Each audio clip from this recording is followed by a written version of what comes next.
fade like it's better left this way. Every moment starts to change, still we never let it break. Just before it turns to night, as well. And we've seen, of course, the run up in we hold it tight. Share price. Many of the companies that SoftBank keep it right before the line. CEO of SoftBank about where we are in this cycle and a bit about where his like mine. Longer term it's a 100-year play around the boom of AI. And he says this is just the beginning. I caught up with Rafael. Here's what he had to say about why he's bullish on AI. This is the biggest revolution in technology and civilization that Born and mankind waited ever out of experienced. frame. So But this it doesn't is just change like a beginning of We're internet. still caught inside Now the this same is still a beginning of AI. low And and I think steady the kind future of is swing. so big. I think this is I like could speak, but more let than it 10 pass like a shadow on the probably blast 50 in the space we regarding never .com. crossed. So even .com, there There's was a a bubble feeling and burst. we But don't then lose. right after that, the peak of the .com Nothing bubble is breaks, year it only 2000 was not stays in the quiet in between. small Every hit. part we keep Then went away, down, spill but then becomes the it went deepest much thing. bigger. Just before it turns to night, we hold it tight. Keep it right before the line, when it almost feels like mine.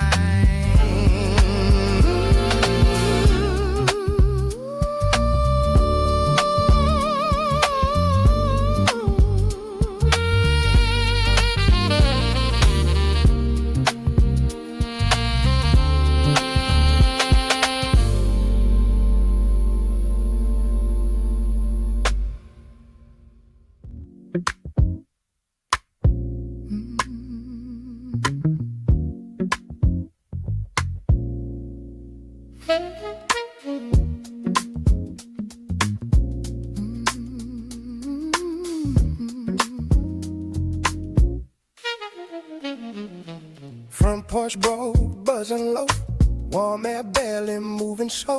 Oh, screen door breathing in the wind, loose gravel shifting on the skin.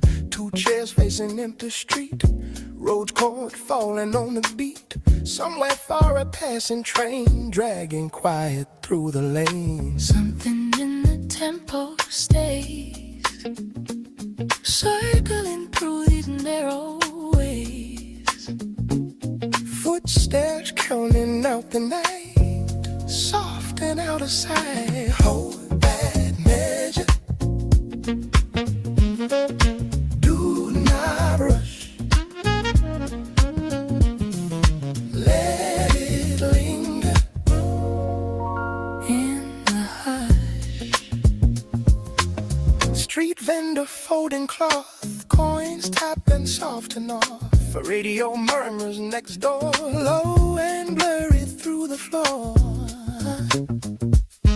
Dust drifting under the light, slow horn bending through the night. Every tone arrives then leaves like the pull of evening breeze. Rhythm barely moves at all, just a shadow on the wall. Every second leaning wide, nowhere left to hide. Stay a little, count to 4. Let the silence ask for more. Stu-do-do-do-do-do.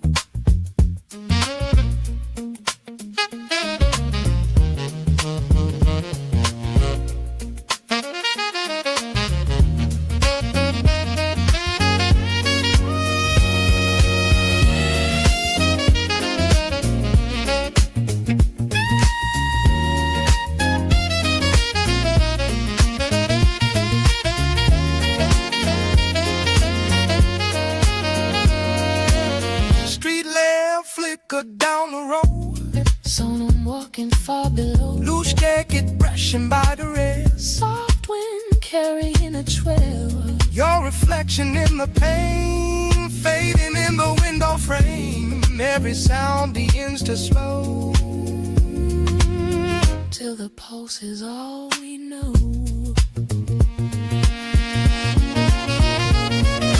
Nothing push 'em through the air, it's just the weight of being there. Never breath between the bars, counting distant cars. Leave it open, do not speak. Let the rhythm turn away.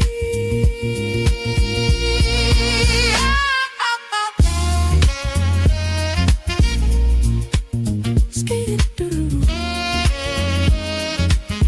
Oh, skating through.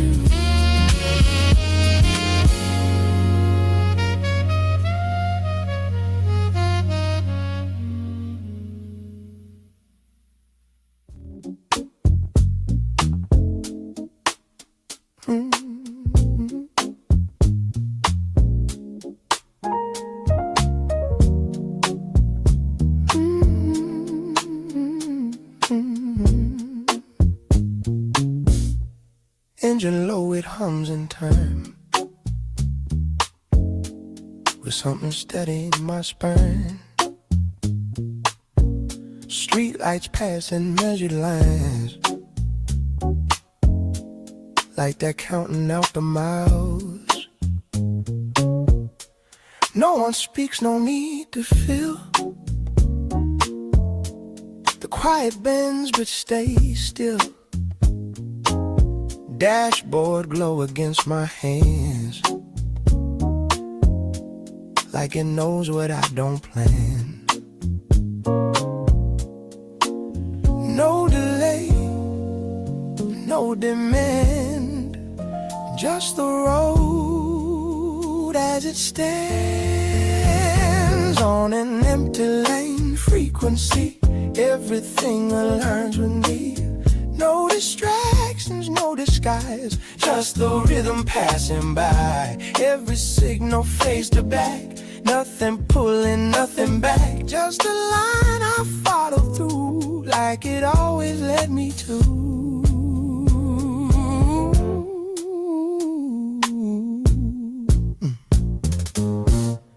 The city thins without a sound.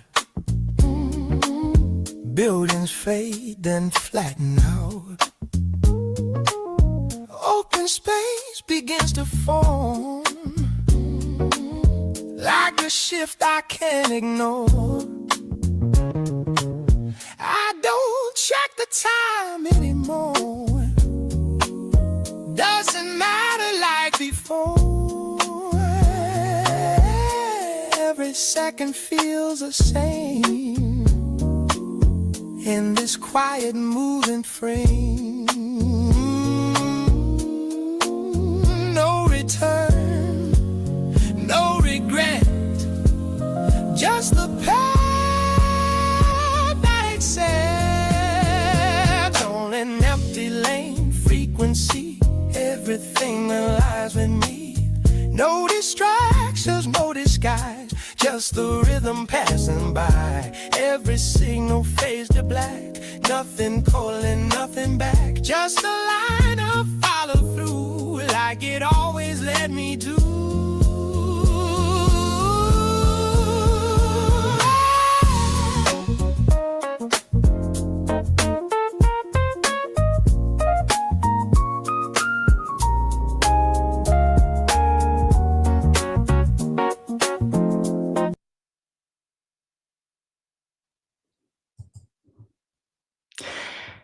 Hello, everyone. Welcome to Lay's Real Talk. All right, welcome to Lay's Saturday Night Live. We're at the end of May. What a month it has been. President Trump visited China. Vladimir Putin visited China. Beijing endured record-breaking heat waves. Southern China was hit by severe flooding, and Hong Kong's role as an international financial center appeared to shrink even further. Those were the stories that dominated the headlines. But while these visible developments captured public attention, something else may have been unfolding behind the walls of Zhongnanhai. Over the past month, China was hit by a series of shocking events. We had a massive explosion at a fireworks factory in Hunan, a deadly gas explosion at a coal mine in Shanxi. And then almost immediately afterward, a string of extraordinary political developments in Beijing. We saw China's defense minister vanishing from public view. A senior national level leader was suddenly brought down. And then the president of one of China's best universities was removed just days after standing beside Xi Jinping and Vladimir Putin at a major state event. So at first glance, these stories seem completely unrelated. One is an industrial disaster, the other is a mining accident, the others are personnel changes, different people, different institutions, and in different parts of China. And maybe that's all they are. Maybe they're simply separate events that happen to occur in the same month. Well, to many Western observers, that's probably how they appear. But to people like me, who closely follow CCP politics, the timing is difficult to ignore. All of these events took place during an extremely sensitive political period, as elite factions inside the CCP begin positioning themselves for the next round of promotions, retirements, leadership reshuffles, and cleansing ahead of the CCP's 21st Party Congress. And in each case, the political consequences appear to travel far beyond the original event itself. So the more I looked at these stories, the more I noticed a pattern. First, rumors begin circulating that a particular official is on the rise. Then a major disaster occurs in his jurisdiction. Suddenly, his political future becomes obscure or uncertain. And then, almost as if someone is responding, unexpected trouble begins appearing on the other side as well. So now you may say one incident could be a coincidence. Two could still be a coincidence. But when you start laying these events side by side, the timing becomes much harder to ignore. And that raises a question. When a major disaster happens in China, is it simply a safety failure, or can it be something else entirely? Because history has shown that accidents in China don't just destroy factories and coal mines. They can destroy careers and reshape provincial provincial leadership. All right, so with that introduction, tonight I want to walk you through two disasters that shook China this month. The officials who may have been damaged by them, and the remarkable chain of events that followed. Let's look at the first disaster. It was on May 4th, 2026. Let me show you the pictures. Yeah. Can people hear me? Oh, Nicole is our moderator tonight. Yeah, people can hear me? Someone says, hello, Lei, I'm watching you live here from India. Well, welcome. Well, thank you. I just want to make sure my audio comes out. Am I coming out clearly? Loud and clear. Okay. All right. Excellent. Wow. So many yeses. All right. Let's talk about this first disaster. I mean, the story is fascinating. I mean, it's a tragedy. I shouldn't say fascinating, but you will never know what's hidden behind these disasters. So May 4th, an explosion suddenly ripped through a production workshop at a fireworks factory in Liuyang, Hunan province. By May the 8th, official state media reported that 37 people had been killed, 61 injured, and one person remained missing. But was that really the full story? Well, according to aerial footage and information shared by industry insiders, the factory covered roughly 800 mu. That is about 130 acres of land. And at the time of the explosion, there were reportedly no fewer than 300 workers on site. Even the day after the blast, smoke was still rising from the ruins, and the air remained thick with the smell of gunpowder. And then satellite and aerial images show that at least 20 production buildings had been completely flattened. Now, windows were shattered in homes located as far as 2 kilometers away from the blast site. So some people describe the scene as, they say that the destruction was so intensive or so intense that it looked like a bombing instead of an industrial accident. So the question becomes, how could a fireworks factory produce this kind of devastation?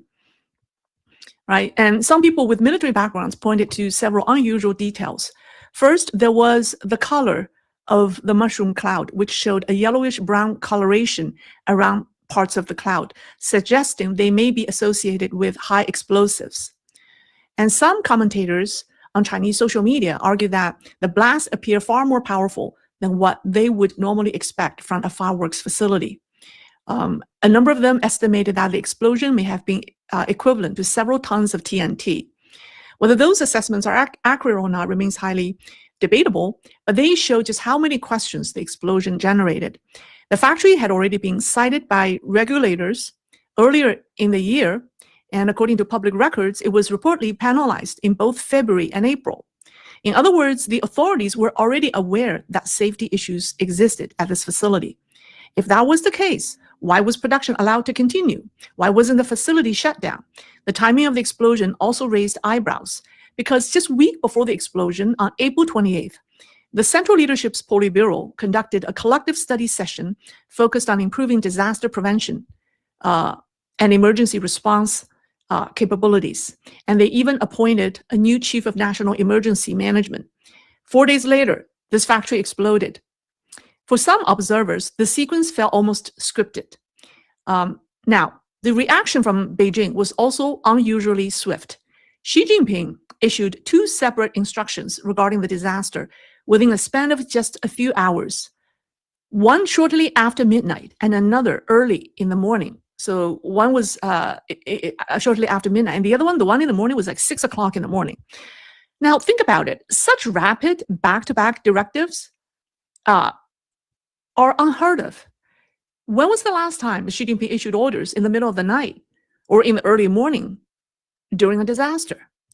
Right? Meanwhile, Vice Premier Zhang Guoqing, who oversees emergency management and workplace safety issues, was dispatched immediately to the scene. Under the authority of the national safety apparatus, the central government effectively took control of the investigation and emergency response from local authorities. And this is where the story begins to move from industrial safety to politics, or into politics. Because in China, a disaster of this scale rarely remains just a disaster. It becomes a question of responsibility. And responsibility can become a question of political survival. Some Chinese observers argue that the officials must, the local officials in Hunan must be so worried about their political future, because there are several of them who are most vulnerable to the fallout. And the people who are most impacted are these 2 individuals. Where are they? So you have Shen Xiaoming, who is the Hunan Party secretary, and then its governor, Mao Weiming. Where we are? Mao Weiming. Okay, so now before the explosion, Shen, this guy, he had reportedly been viewed as a possible candidate to succeed Wang Xiaohong as Minister of Public Security. Wang Xiaohong is Xi Jinping's staunch supporter. Rumors about Wang Xiaohong's stepping down has been circulating for a while due to his suspected role in the removal of General Zhang Youxia and Liu Zhenli in late January. So this man, Shen Xiaoming, was rumored, or has been rumored, to succeed Minister Wang Xiaohong, or Wang Xiaohong, to become the new Minister of Public Security.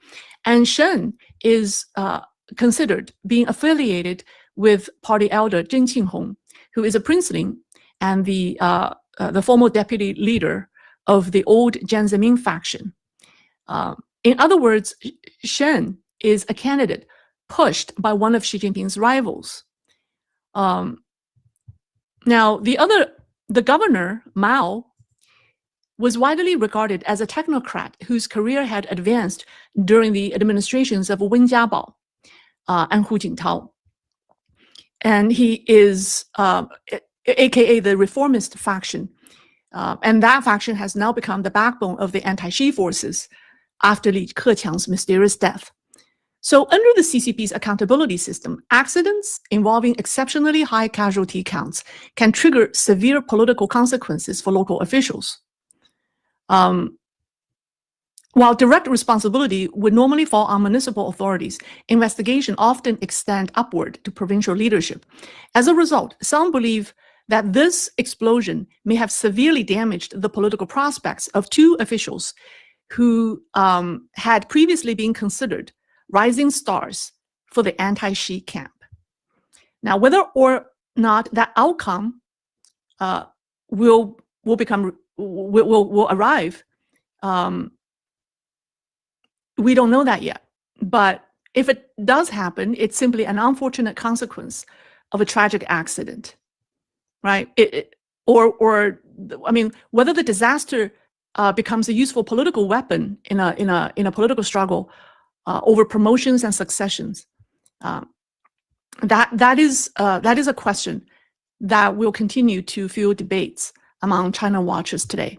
So that's the accident number one. The second one is one in Shanxi. I should show you a picture. It's this one. It's the coal mine explosion.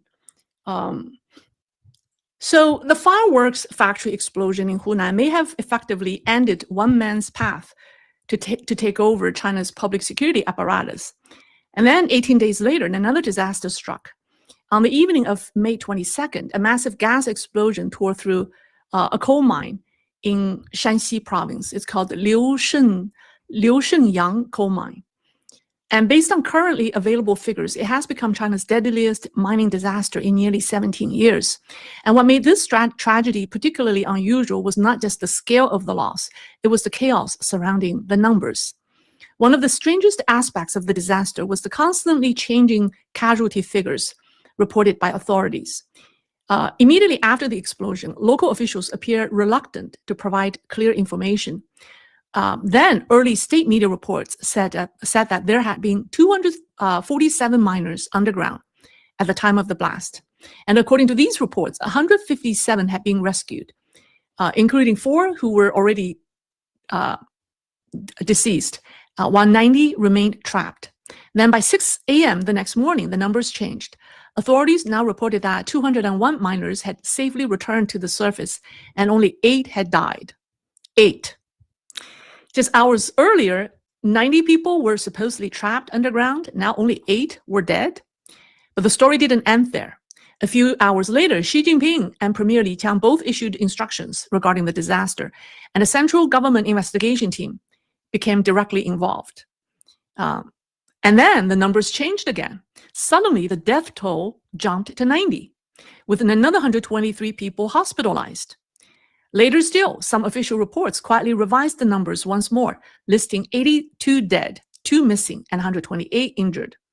At that point, the obvious question became, how many casualty figures, how many people actually died, and how can casualty numbers swing so dramatically within a matter of hours?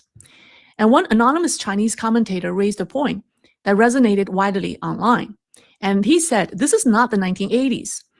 China has adopted some of the advanced technology in mining, and modern coal mines in China use electronic tracking systems. Miners typically carry location devices, allowing operators to monitor their movements in real time.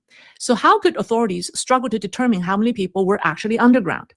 Some industry insiders raised another troubling possibility. With today's automated gas monitoring systems, large-scale gas explosions in mines should be relatively rare if standard safety procedures are followed. According to this view, a disaster on this scale would normally require severe safety violations, such as unreported mining tunnels, inadequate ventilation, or deliberate bypassing of monitoring equipment. If that were the case, another uncomfortable question emerges. Where were the inspectors? Safety inspections are conducted regularly. How could violations of that scale continue unnoticed?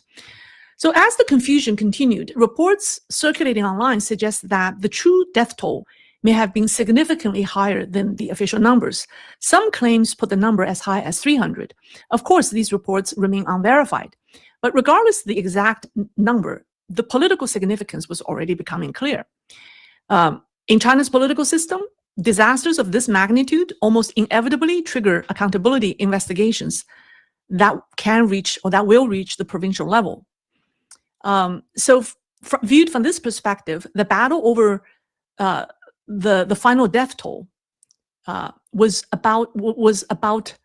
not about death, but it was more about politics, political accountability. Now, there's another detail that caught my attention. Just as in the Hunan fireworks explosion, Xi Jinping issued instructions the very next morning. And then once again, Vice Premier Zhang Guoqing was dispatched to the scene almost immediately to take charge of the response. Typically, if you follow Chinese emergency management, the central government doesn't respond to local disasters as responsively as these two cases, at least not in the past 4 or 5 years. So the pattern was beginning to look strange. Now that brings us to the political dimension of the story, right? Some China observers believe the officials most vulnerable to fallout were these two individuals. Okay, so they are the party secretary of Shanxi, Tang Dengjie, and in particular, its governor, Lu Dongliang. Here we go. All right, so now among China's current provincial leaders, Lu Dongliang has often been reviewed as one of the rising stars of his generation. He was born in 1973, and he became governor of Shanxi last year at just 51 years old, making him one of the youngest provincial chiefs in the country. So many people believe that he will become a strong candidate for further promotion ahead of the party's 21st Party Congress. Now, according to some political analysts, his factional background may also have made him vulnerable. Before entering politics, he spent much of his career at the Aluminum Corporation of China, eventually rising to become chairman of the company. And some people have linked his political network to figures associated with Shanghai and the old Jiang Zemin faction, or Zheng Qinghong camp now. So in other words, he is generally not viewed as a Xi Jinping loyalist, and this is where the political interpretation begins. Some analysts argue that major accidents can become convenient mechanisms for removing officials whose advancement threatens the interest of a rival faction.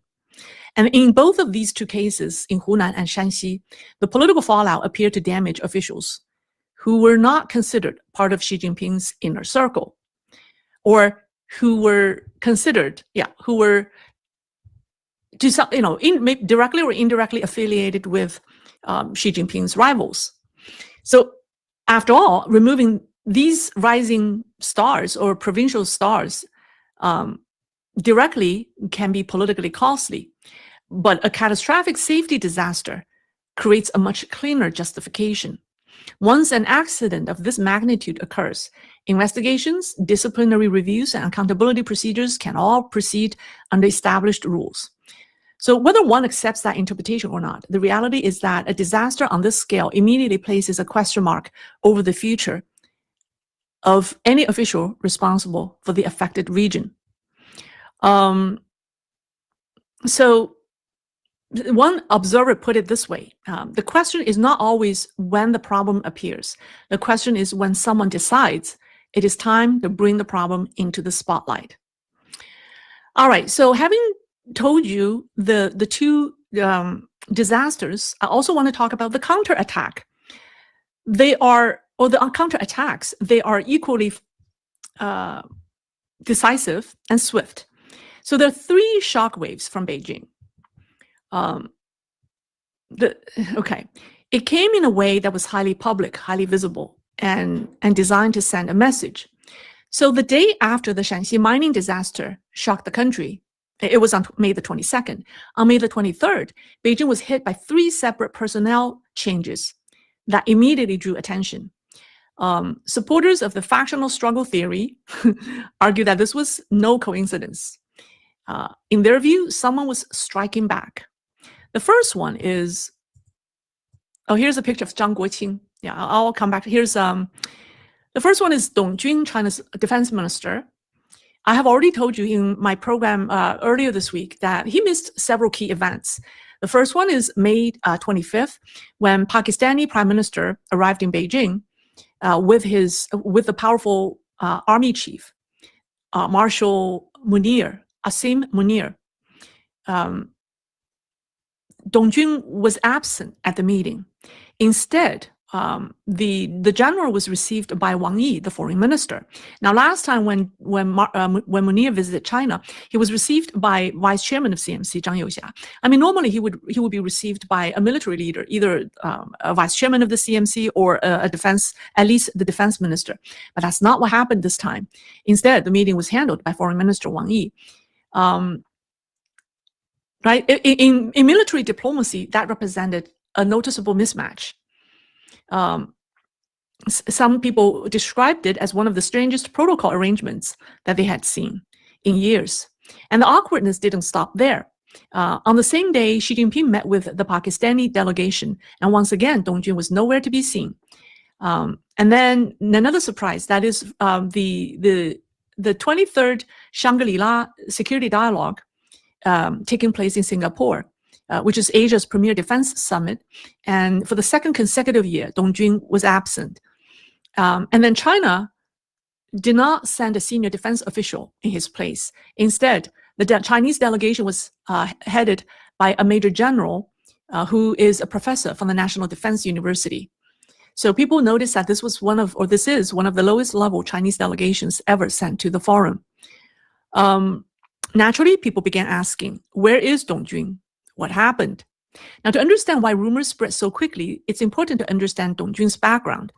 Within some military circles, he was considered an unusual choice for defense minister because he, despite reaching the rank of admiral, he had never served as a naval vessel commander, which is a prerequisite within the Chinese Navy to be the commander, to be a commander of the Navy, or to reach the rank of admiral. So his rapid rise was extraordinary. He moved up the ranks because of one man, because of this guy, Miao Hua, who was taken down. Miao Hua was a close ally of Xi Jinping. He handled personnel, all military personnel for Xi Jinping, and was the political director of the PLA. So it was because of Miao Hua that Dong Jun was able to rise to become the defense minister. So, and then the second affiliation that helped him get the job was his affiliation with Xi Jinping's wife, Peng Liyuan. The two of them share the same Shandong provincial roots. They both came from Shandong. So you see how Dong Jun is clearly affiliated with Xi Jinping. However, today, both of those support structures appear significantly weakened. Miao Hua was ousted last year and locked up. And Xi Jinping's wife is not doing so well because she has not been seen. She's not as active as before. She hasn't accompanied Xi Jinping on international trips for the last 2 years. Her last international trip was in, I believe, April. Was it April or May in 2024 when the couple visited France, Serbia, and Hungary? So some China watchers therefore interpret Dong Jun's disappearance as more than a personnel issue. It's a public signal that Xi Jinping may no longer have complete control over the fate of officials he personally elevated. Okay, and so whether that interpretation is correct remains to be seen. And we will, maybe one day Dong Jun will suddenly reappear before disappears again. But we should keep an eye on Dong Jun's appearance or absence. Now, the second person that fell after the mining accident is the party secretary of the All China Federation of Trade Unions. His name is Xu Liuping. I have a picture of him. There he is.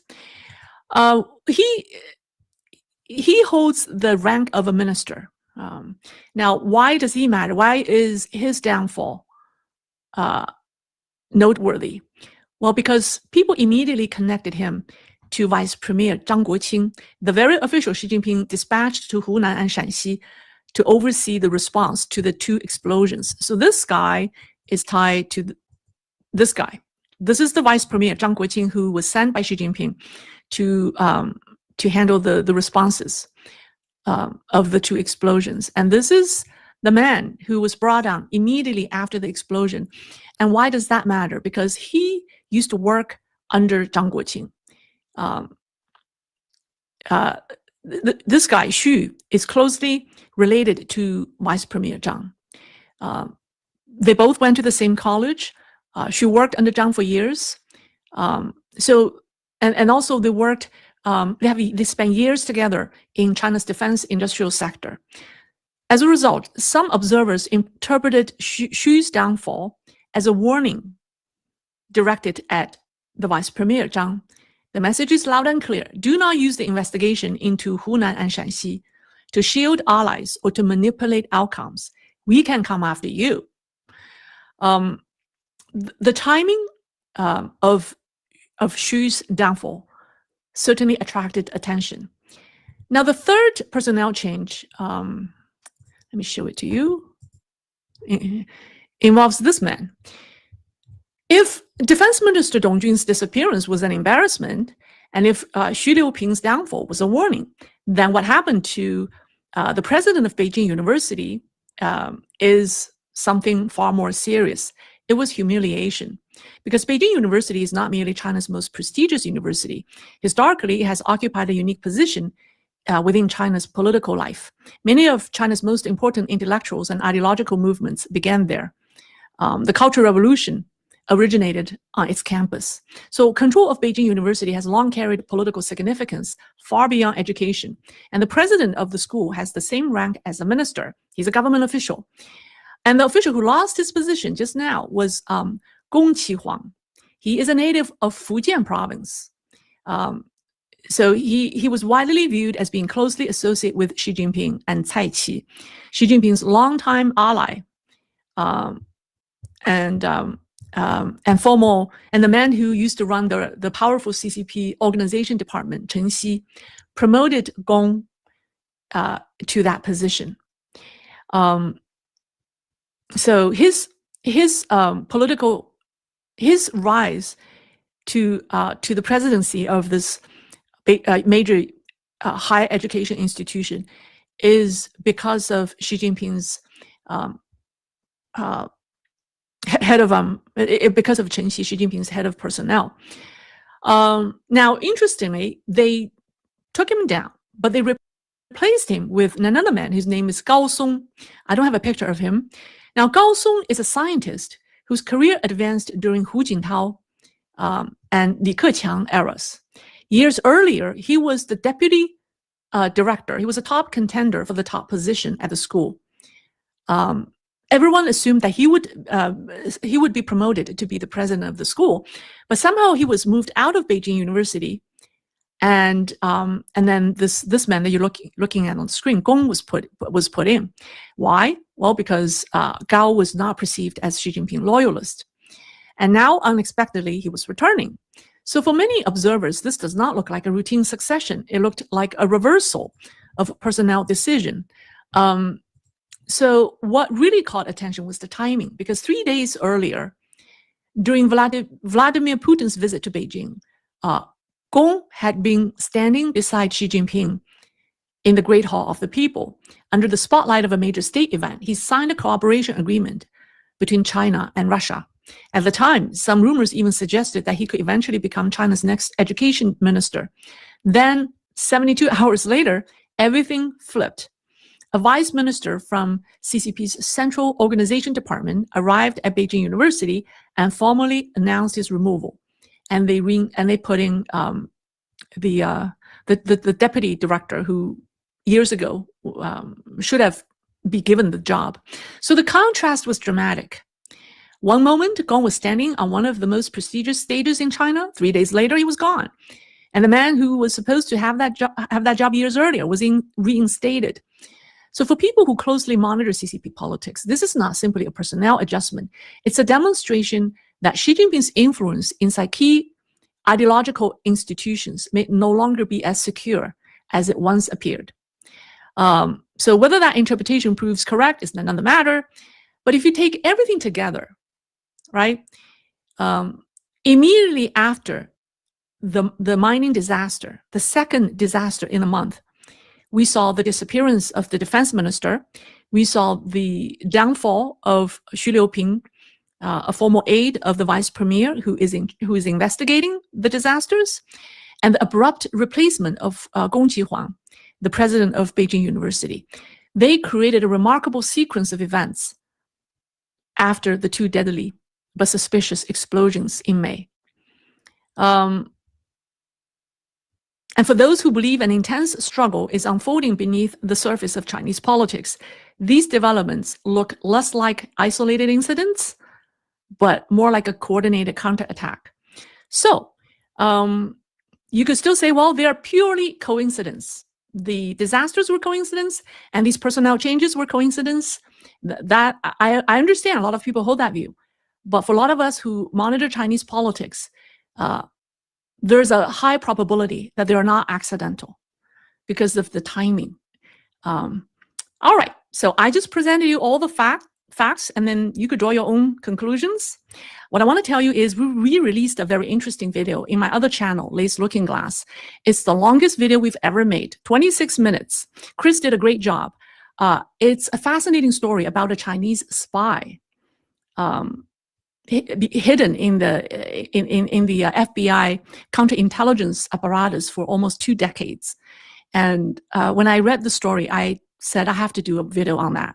I'm very happy that we did that. So Nicole, if you can copy the link in the chat room, that will help people find it. I believe the link is also in the description. Yeah, please check it out. It's a fascinating story. All right, so now today I have a treat for you. I want to take you back nearly 2,000 years to a beautiful piece of Chinese poetry called Crossing the River to Gather Lotus. Nobody knows exactly who wrote it.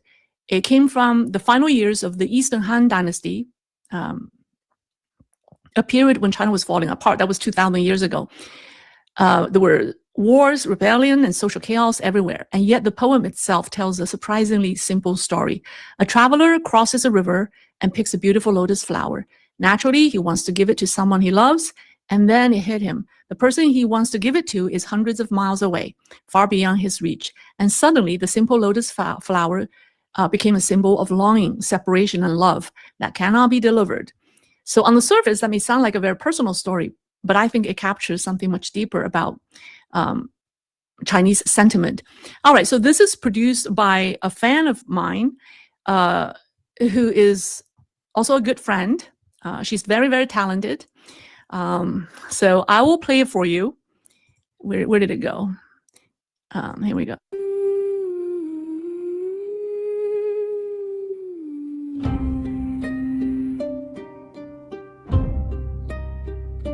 涉江采芙蓉，兰子多芳草。才知与谁所思在远道。古往旧乡，长路漫浩浩。同行而离去，忧伤已终老。 Crossing the river to pluck lotus in the orchid marshes are many fragrant herbs. I pluck them, to whom shall I send them? The one I love is on a faraway road. I turn my head and gaze toward my own home. The long road stretches on and on. We share one heart but live apart, to end our days in sorrow.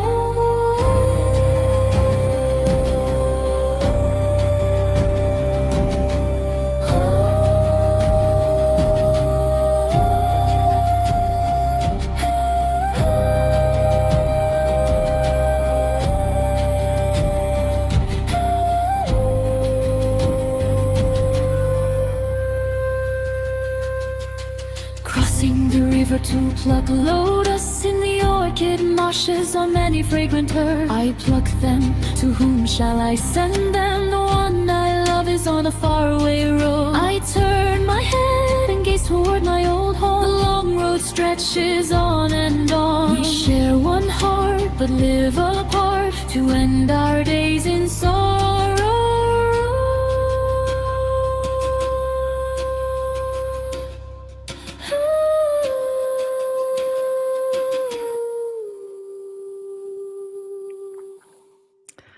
All right, well, somebody said that this is Chinese blues music. Someone said, did you make the music in Suno? I didn't make the music, a fan did. She wrote it, she produced it, and she has been translating Chinese poems and turned them into bilingual songs, and she's very talented. I just want to share that with you. And what I've found remarkable about this poem is that it doesn't talk about politics. It doesn't talk about war. It doesn't talk about human sufferings, but it just focuses on a single human emotion, missing someone, waiting to be with someone, and realizing there's nothing you can do about the distance between you. So that quiet sadness, that patience, and the enduring loyalty are part of what has resonated with, I should say, Chinese culture, Chinese readers, Chinese people for 2,000 years, because this is a very famous poem. All right, that's the treat I have for you. How about we play something that's a little happier? I want to play this song that I made for May, because this is the last live stream we do for May. I may as well just play this spring song, because I won't be able to play it again until next spring. So I love this song so much because it makes me happy, although we're already in summer. Hold on, let me play this again.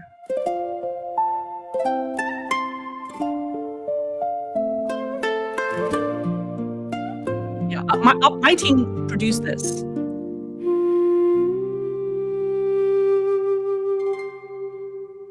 Spring breeze drifting on the water, soft reflections start to glow. Birds are singing by my doorway, ripples dancing soft and slow.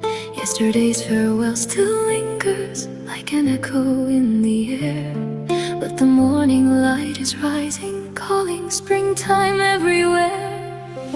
Oh, spring has returned, waking fields of flowers, brushing all the dust away from these weary hearts of ours.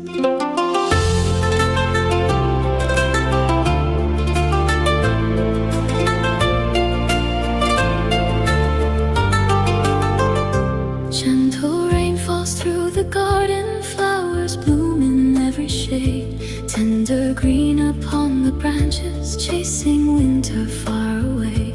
Old stories drift like clouds above, fading softly in the blue. We open windows to the season, letting sunlight warm our homes. Oh, spring has returned, whispering soft and low, telling every wandering heart that beauty never leaves the soul.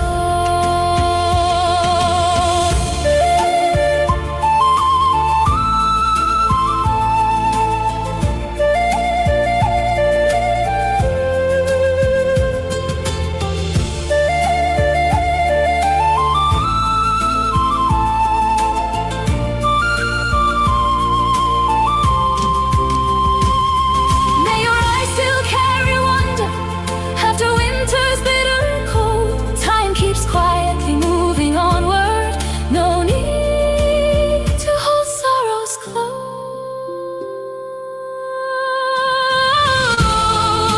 Spring has returned, frozen rivers flowing again. May you rediscover your reason to smile with the morning in your eyes. Oh, spring has returned. Oh, spring has returned. Quietly the world awakens. Quietly our hearts awaken.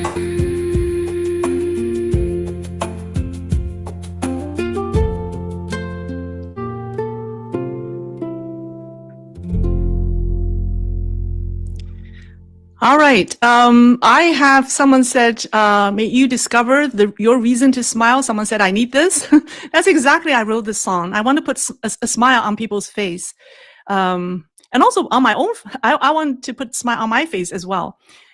Someone asked, how can we download this music? Well, I don't know how to download. I need to look into that, but it's on YouTube. You can find the music playlist in my channel. And so you can listen to it over and over again on YouTube. All right. No real questions for tonight. Let's see. Any questions, comments? We have a Wu Mao joining us tonight. Oh, who accuses me for being disrespectful to motherland. Oh, that's something. Well, all right. I don't see any super stickers. All right. How about someone's? Oh, what do you think of that poem? I think the Chinese poem is so profound. Somehow, when it's translated into English, it only gets like 65% of the meaning across. Do you agree? So those of you who are bilingual, do you agree that the English translation only captures 65, no more than 70% of the profoundness or the sentiment that the Chinese poem carries? It's a lost in translation. What do you think? That's my view. I want to hear what you guys say. Let's see what people say. Someone said, can you make a video on how many Chinese students' visa agreed with the USA and what's happening with it? How many Chinese student visa agreed with the USA? What does that mean? How many Chinese student visa agreed with the USA? You mean Chinese students who got a visa in the US agree with the USA? I don't quite get the question. Sorry.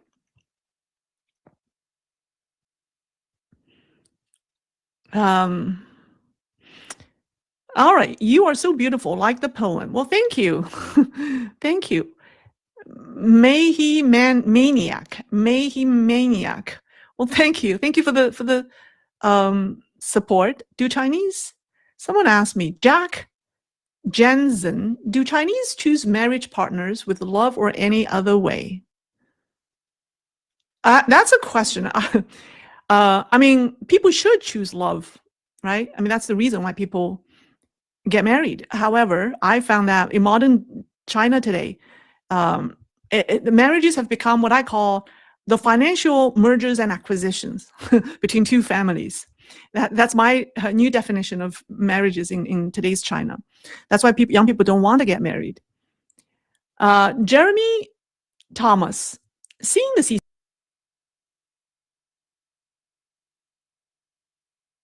And we actually have huge install base in terms of technology.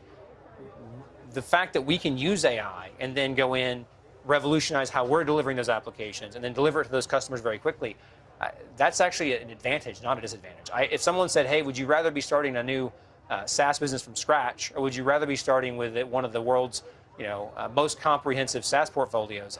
To me, it's a very simple answer. Yes, I'd rather start with the customers and the relationships and the huge technology advantage.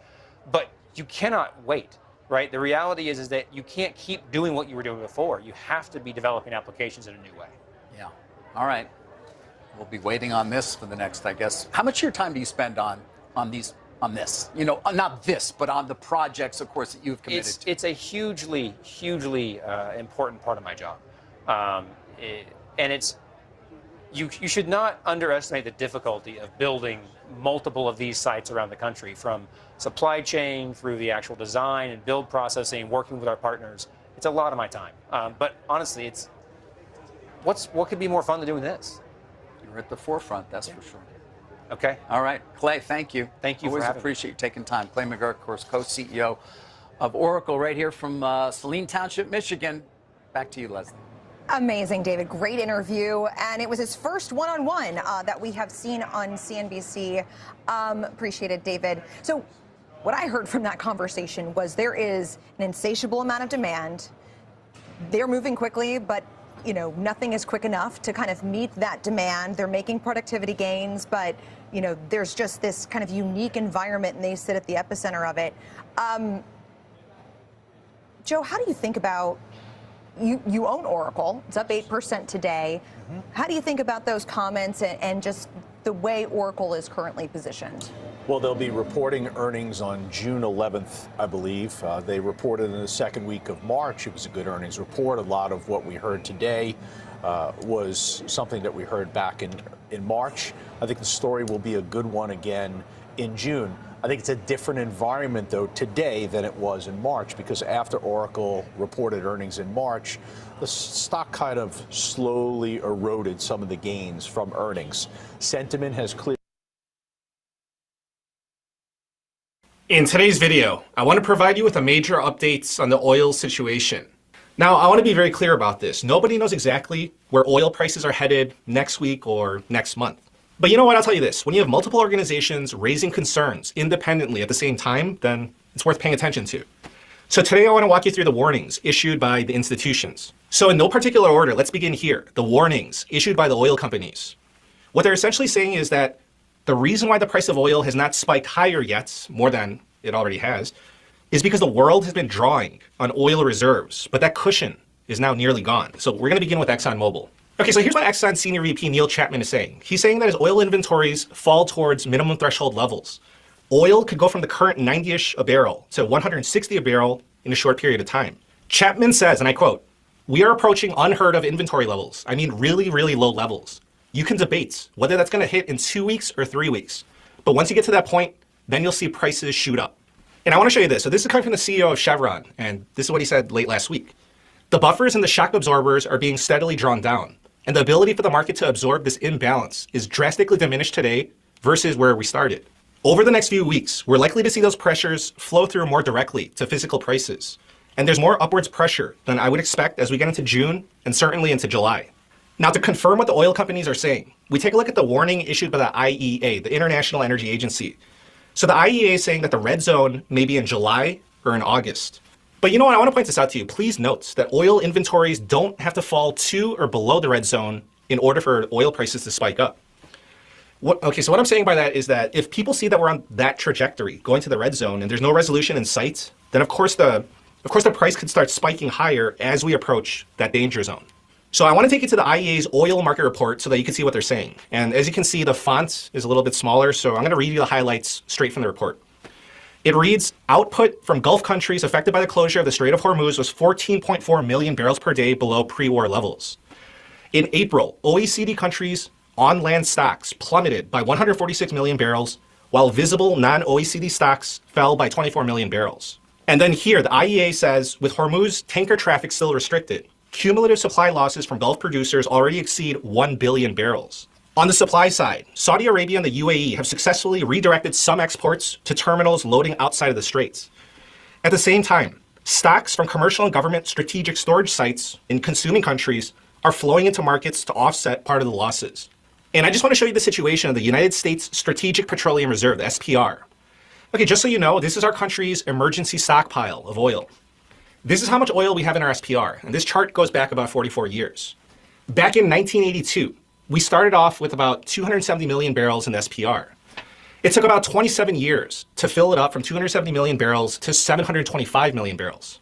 And then President Biden started draining it in an attempt to lower gasoline prices. And now President Trump is draining it also in an attempt to lower gasoline prices.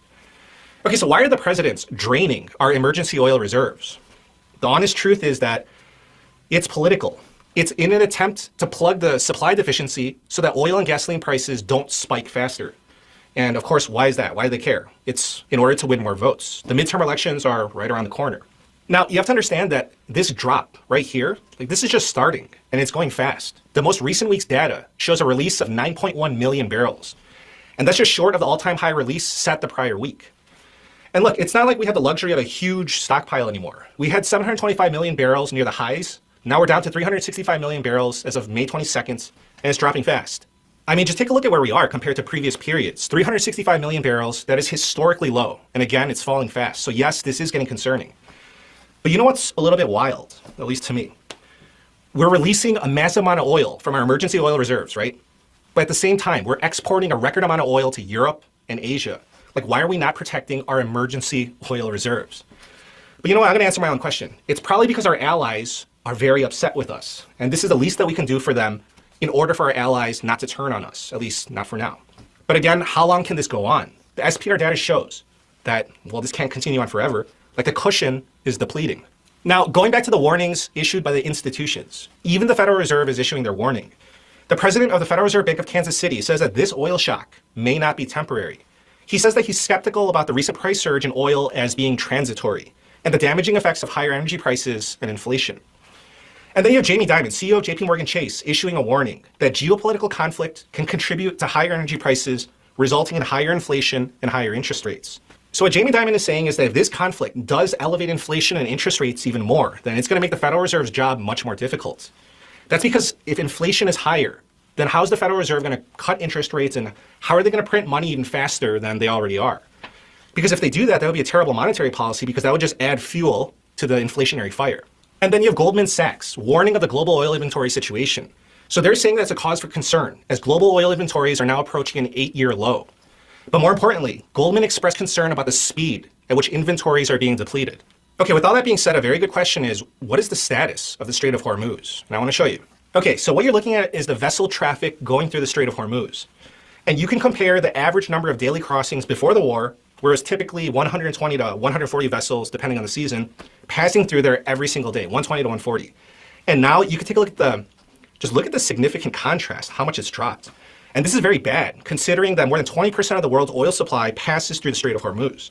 And I just want to say that another relevant and important thing is that the ceasefire remains very fragile. Like, I don't even know if you want to call it a ceasefire, because last week, Iran attacked vessels in the Strait of Hormuz that tried to cross without authorization. And then the US retaliated by bombing southern Iran. And then Iran retaliated by shooting a missile at a US base in Kuwait. So this all happened last week. And then over the weekend, the US blockade is still there. They remained in place, and they actually shot a Hellfire missile into the engine room of a vessel that was trying to get to an Iranian port. And also, US Secretary of War Pete Hegseth said over the weekend that the US is ready to restart strikes on Iran if no deal is reached. So President Trump has been saying the same thing, either that they're going to get a great deal or there's going to be more fighting. But President Trump is saying that he's going to be patient with Iran. Well, I just want to chime in by saying that, okay, so patience is a virtue, okay. However, we don't have the luxury of being too patient. Like, we don't have that much time, because you have to remember that every day, global oil inventories are being depleted. So listen, I just want to tell you this. Nobody knows the future with 100% certainty. Like, I don't have a crystal ball to tell you how the negotiations are going to go or exactly when the war is going to end, especially, for good. And like, I don't have a crystal ball to tell you precisely how high the price of oil is going to get to. But right now, the price of oil is around $90 a barrel. And then you have the estimates saying that they're warning, like, it's going to get to 130, 150, 160, 200. But all I can tell you is that if the supply disruption continues, then obviously the price of oil is going to go up, because there's more demand than there is supply at this price point. So I want to show you this. Here's the price of WTI crude oil, and this is a 40-year chart. Right now, it's close to $90 a barrel. Can it reach $130 a barrel? And my response would be, of course it can. It reached $140 a barrel in 2008, and that's without the largest oil supply disruption in history. And if it hit $140 a barrel in 2008, accounting for inflation, that's probably close to $200 a barrel in today's dollars. And if that happens, we're going to be in store for just a devastating recession, like one that we cannot afford, and that's going to lead to massive money printing, like a rescue effort by the Federal Reserve. And listen, I just want to tell you that if that's the outcome that plays out, then I don't want to be blindsided and unprepared and watch my portfolio go down by 30, 40, 50% before the money printing. So I'm preparing for this. Like, I hope it doesn't happen, but the market doesn't care what I want, and it may happen. And I just want to say that I don't think it's crazy. Like, I don't think it's a far-fetched outcome, considering the situation that we're in and how it's going. Like, I'm just trying to be a responsible investor by being prepared. Now, I just want to end by saying this. If you want to join thousands of other investors in my investing community and get access to my portfolio, research, my buy and sell alerts, our private Discord chat room, then I'm going to leave a link for you down below. So I'd love to see you there. Thank you for the support, and I wish you a very nice day. Take care.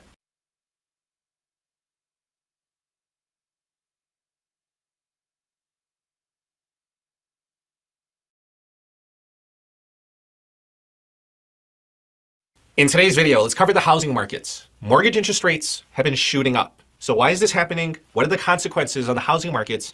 And when will interest rates come down? Now, I want to show you this on the chart, how rapidly mortgage interest rates have been rising. So this is the average interest rate on the 30-year fixed for the past 12 months. And it's plotted and updated on a weekly basis. So listen, what you see here is the tail end of last week, where the national average was at 6.36% for a 30-year fixed mortgage. But right now, over the past few days, it's now risen to 6.75%. So again, this is where we were last week. But if we extend the graph ourselves, and this graph is coming straight from the Federal Reserve's websites, so then this is what we're going to see when they update it, spiking it to this level in just 1 week's time. Now, I just want you to take into consideration that we were below 6% in March. So that rise to 6.75% was rapid. So that's not normal for mortgage interest rates. And just think about all the progress that we made, bringing down mortgage interest rates over the past year to see it all undone in about 2.5 months' time.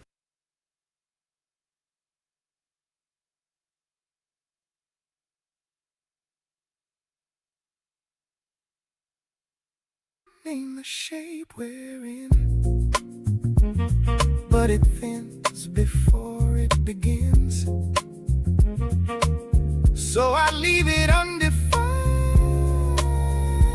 like a bruise without a line. Nothing breaks and nothing heals, only shifts in what it feels. In the space when nothing's real, we forget what we conceal.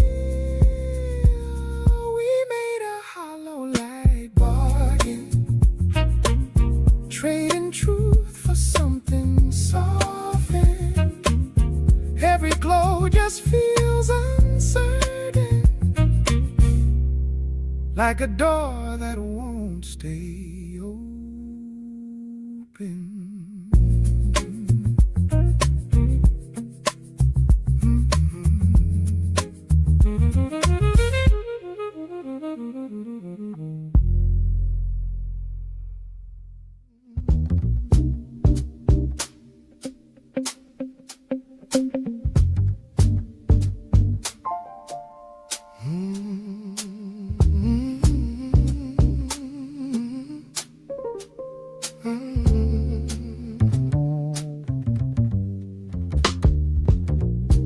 Mirror bends the edge of you, nothing sits in proper view. Every line just curves away from the truth it should portray. You adjust but it resists, shaping something loosely missed. In the glass I almost see someone close but not quite me. Every angle hides a flaw, every look in the shape I almost saw. There's a crack I can't ignore. We made a crooked mirror pact, nothing real, just how we act. Every truth we counteract till it fades to abstract.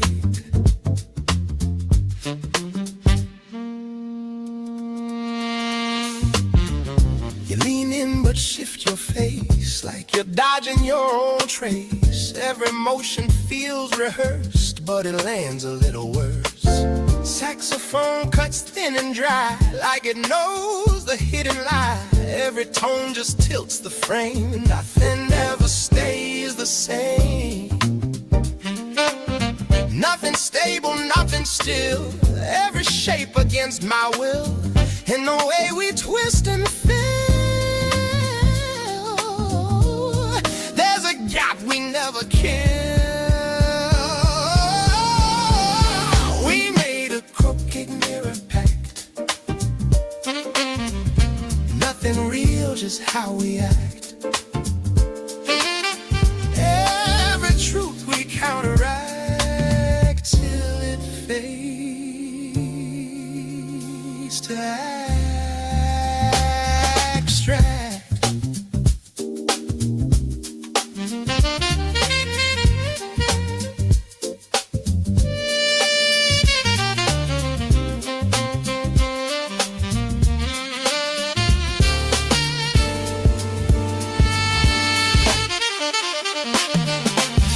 Lights reflect but don't reveal anything that I can feel. I could break away right now, but I wouldn't know just how. Every version splits in two, none of them are fully true. So I stay within the act of a quiet bending fact. Nothing clear and nothing straight, every tide arrives too late in the lines we recreate. There's a truth we can't translate. We made a crooked new pact, nothing real, just how we act.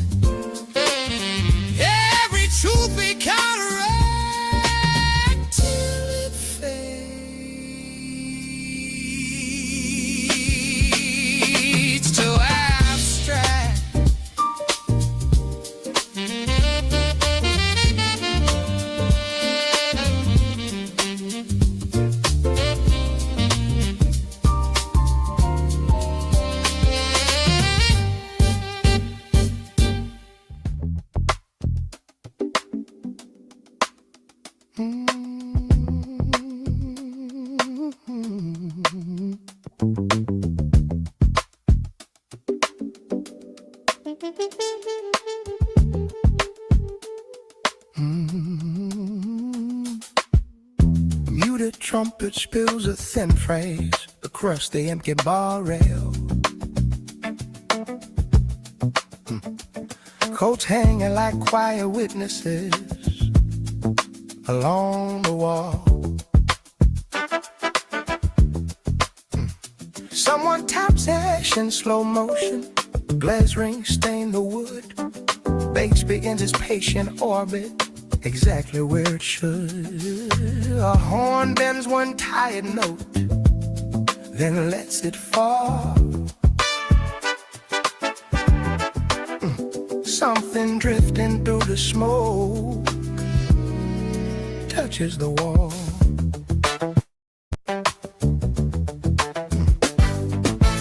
Brass whisper exchange unfolding, soft codes hiding in the tone, and every pause becomes a message only night has known.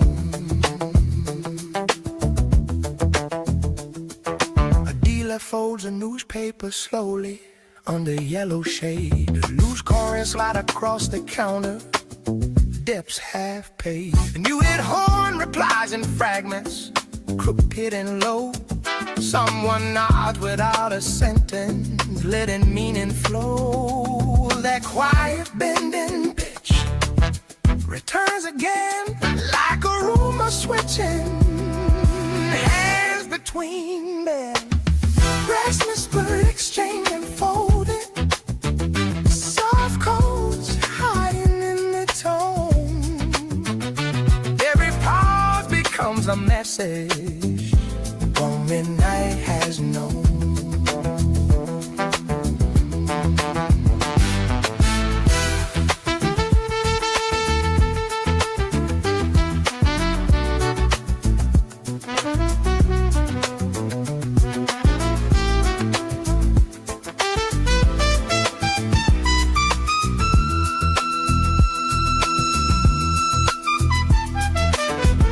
Morning trucks begin to murmur outside the door. Chairs tilt up onto the tables like before. Bass stew drawing narrow circles, brushes trace the snare. Horn releases one last fragment into the air. The final breath of bass slips away, leaving shadows on the glass of day. Brass whisper exchange unfolding, soft chords hiding in the tone. Every pause becomes a message only night has known.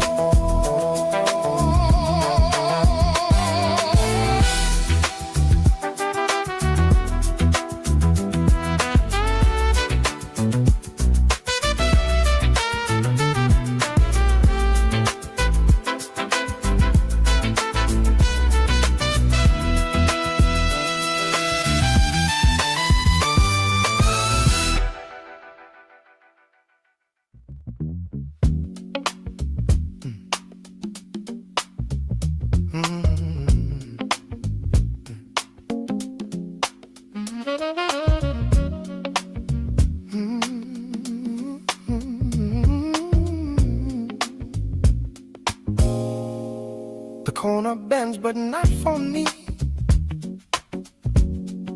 It holds a shape I cannot see. Your shadow tilts against the wall, then starts to fall. A passing glance misreads my face, like I've been moved without a trace. I stand where something used to fit, but doesn't sit. Every thought arrives too late, misses rhythm, shifts its weight. Something leans but never lands out of hand. Say it once, then let it break. repeat what we can't remake. Hold it there, half a line, leave the rest between the time. A record skips across the groove. It almost finds the way to move, but circles back before it stays in subtle ways. Your voice appears in fragments now, a syllable I can't allow to fully form or settle in. It wears too thin.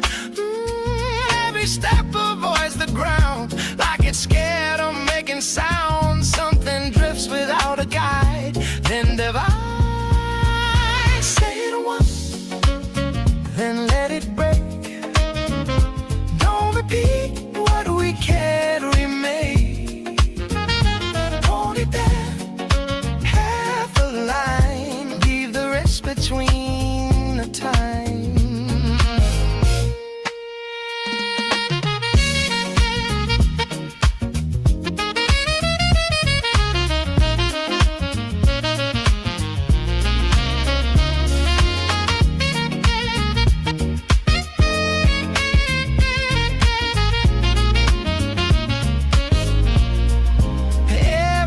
A borrowed tone, it doesn't feel like it's my own. I let it pass without a claim or any name. A distant shape begins to close around the pox nobody knows. I stay within the offset view of me and you. Nothing fits the way it did. Every truth stays slightly hid. Something almost comes to life.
Amber marks along the floor,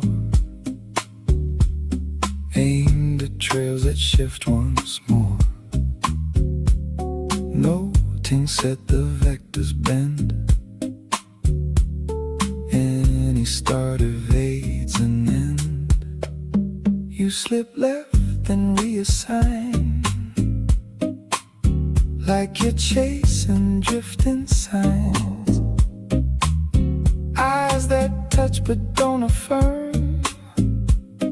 Every fact begins to turn. Fingers chart a muted maze, drowned inside your quiet gaze. Every step a veiled cue. Still I can't decode from you. Signal labyrinth we roam. Every curve denies a home. Nothing clear in what we own. Still we never move alone. We don't solve, we just replay.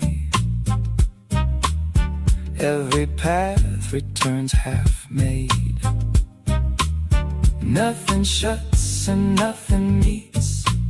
Still we trail what misleads. Turn again, same design. Refractions scatter what we show. Different roads, but same echo. Shoulders graze, then disappear. Like we're close, but never near. No horizon we can claim. Still we run the same old game. Every glance a coded sign leading back to undefined. Let it coil, don't interfere. Every outlet reappears. We don't lose and we don't gain. Still we wander through the same signal labyrinth we roam. Every curve denies a home. Nothing clear in what we own. Still we never move alone.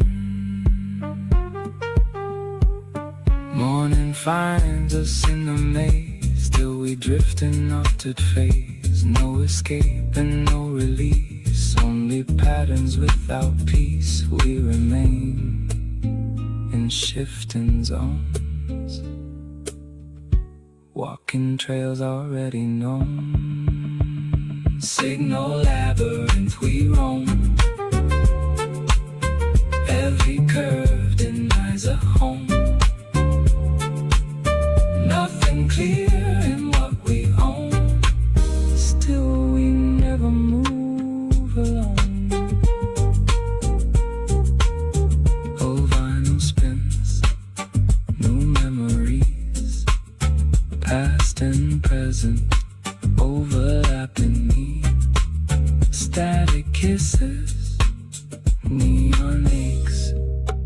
Same song bends what time remakes.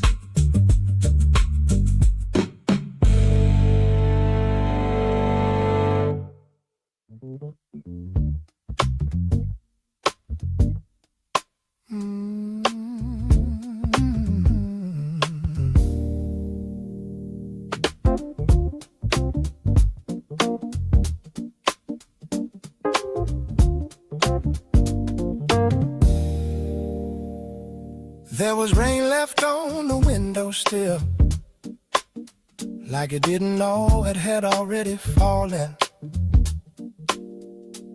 You sat across without clothes in the distance, just enough to make this place feel chosen. I watched your hands rest without reason, as if they carried something unspoken. Nothing needed to begin or end. It was already there, quietly open. We didn't try to hold the shape. We let it soften, let it change. In the quiet passing through, something stayed that wasn't you. You felt like a sentence left halfway through, still complete in what it didn't do. And I stayed where your presence leaned, in the space where we had been. No clear line to follow down, just a wait without a sound. The bass kept walking like it always knew how to carry what we never used. A single note fell from somewhere behind and disappeared before it could define. Your eyes didn't try to stay or leave, they just rested where they didn't need. There are moments that don't belong, but still feel like they've been here long. We let meaning drift away before we learned how to stay. There's a truth in what we miss, more than anything we fix. You felt like a sentence left halfway through, still complete in what it didn't do. And I stayed where your presence leaned, in the space where we had been. No clear line to follow down, just a wait without a sound.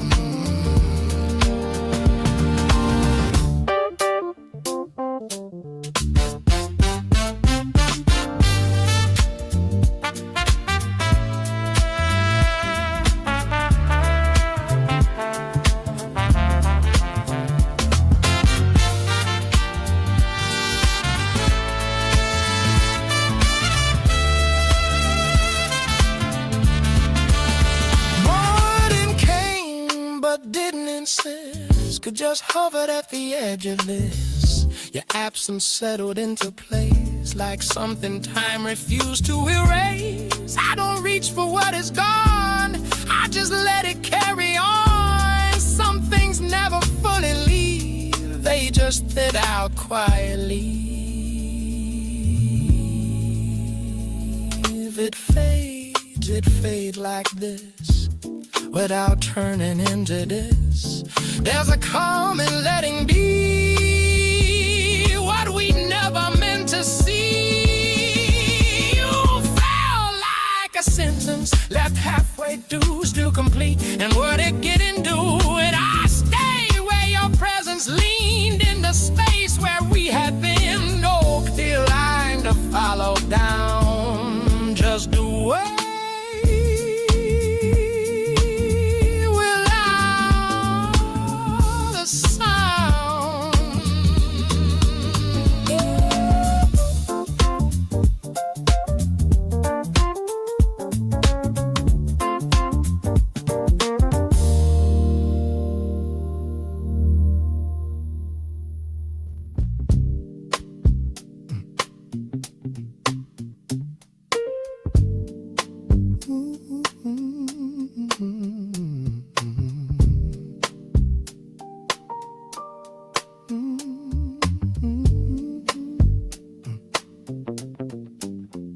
Your breath arrived before your words, slow enough to almost blur. Piano drips in lower tones, like it's speaking in its own.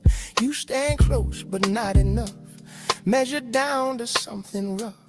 Every second stretches thin, like it might just let you in. No green light, no retreat, still we hover, incomplete. In the held breath interval, nothing breaks but nothing rests.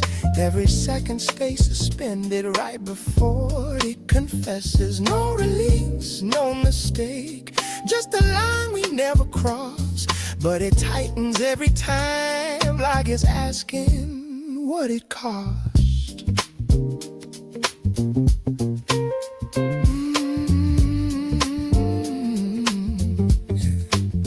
Now the rhythm drops and locks, bass repeats in smaller knots. No more drift, no open space, everything reduced in place. Your hand lifts, then slows again, stops just short of where I am. Not a miss and not by chance, just control down to the inch. No signal sent, still it grows in the gap. No one shows. In the helper interval, nothing breaks but nothing rests. Every second stays suspended right before it confesses. No release, no mistake, just a line we never cross. But it tightens every time, like it's asking what it costs.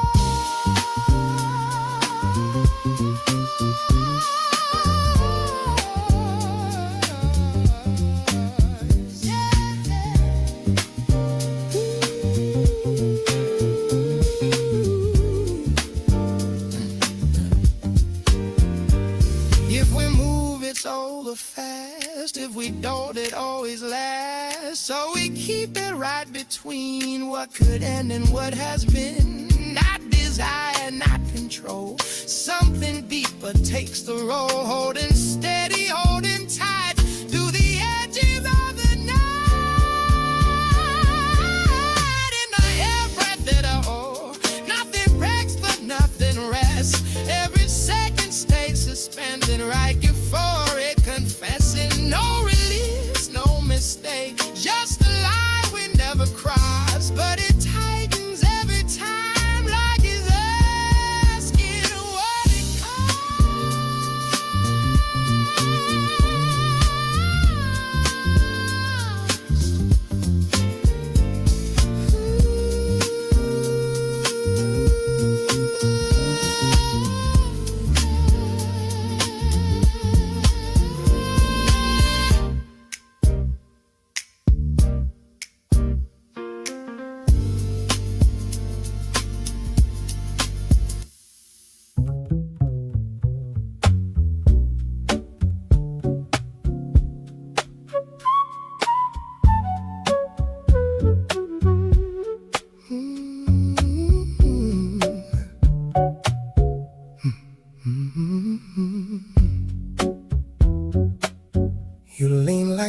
something slightly wrong, but I've been waiting all along. A quiet shift inside your frame that never settles into name. The piano falls a little late and lingers just beyond the wait. I feel the room begin to slide, then hold me somewhere deep inside. There's a space we almost claim, but lose it just before it came. It drifts close, then slips away, like it prefers we never stay. Stay off center, don't align. Let it ache between the time. Every second bends the line that keeps your body next to mine.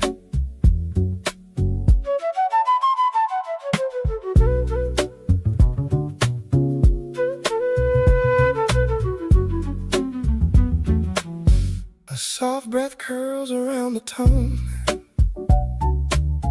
like it was never meant alone. Your eyes don't land, they only pass, then leave a mark I cannot grasp. The rhythm drifts but never breaks. It sways in all the space it makes. No steady ground beneath the feel. Still everything begins to reel. There's a line beneath the flow that neither of us lets it show. It leans in close, then steps aside, and leaves us balanced in the slide. Stay off center, don't align. Let it ache between the time. Every second bends the line that keeps your body next to mine.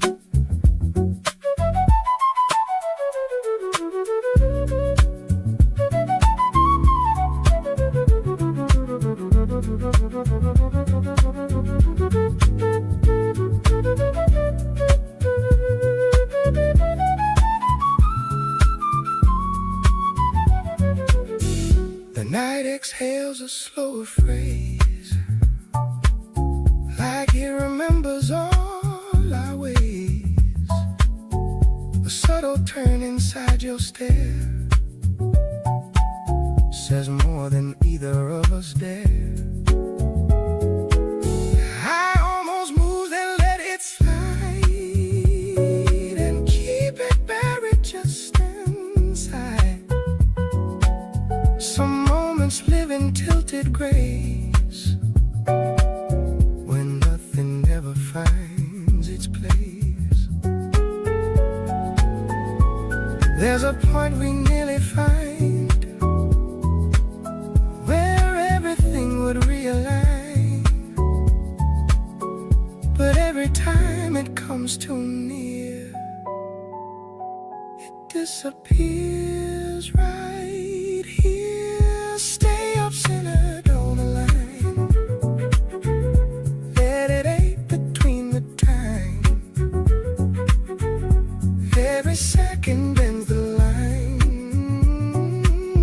that keeps your body next to mine.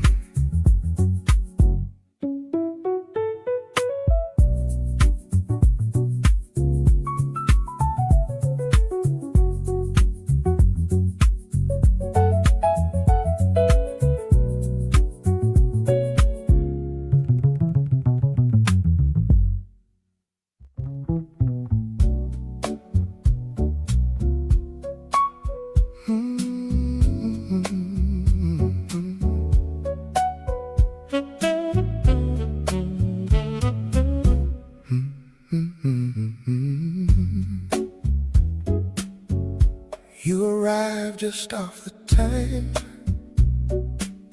like you refuse a straight line. A quiet shift along the air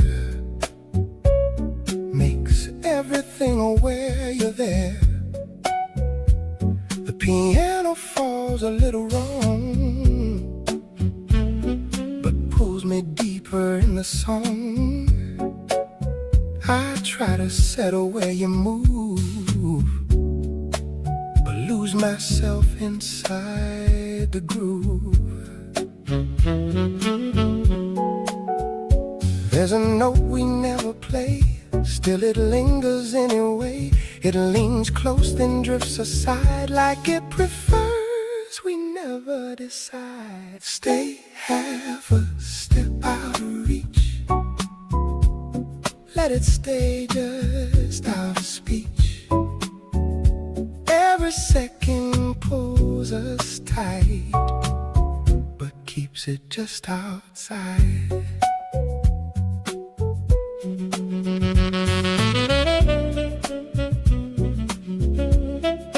Keeps it just outside. A low sax eyes through the space, like it remembers every trace. Your glance arrives, then slips away, still leaves a weight that wants to stay.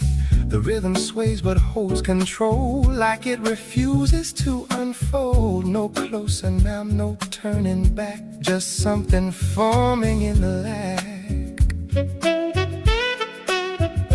There's a line beneath the tone we both can feel but never own. It leans into a softer fall, then disappears before it calls. Stay half a step out of reach, let it stay just out of speech. Every second pulls us tight, but keeps it just outside.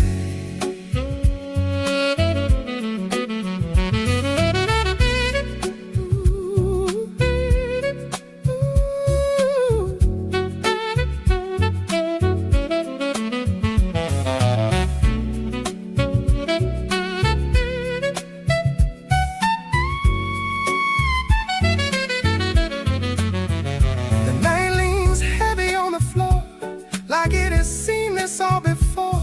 A subtle shift inside your stare says more than either would declare. I almost move, then let it slide and keep it buried just inside. Some moments live in quiet strain,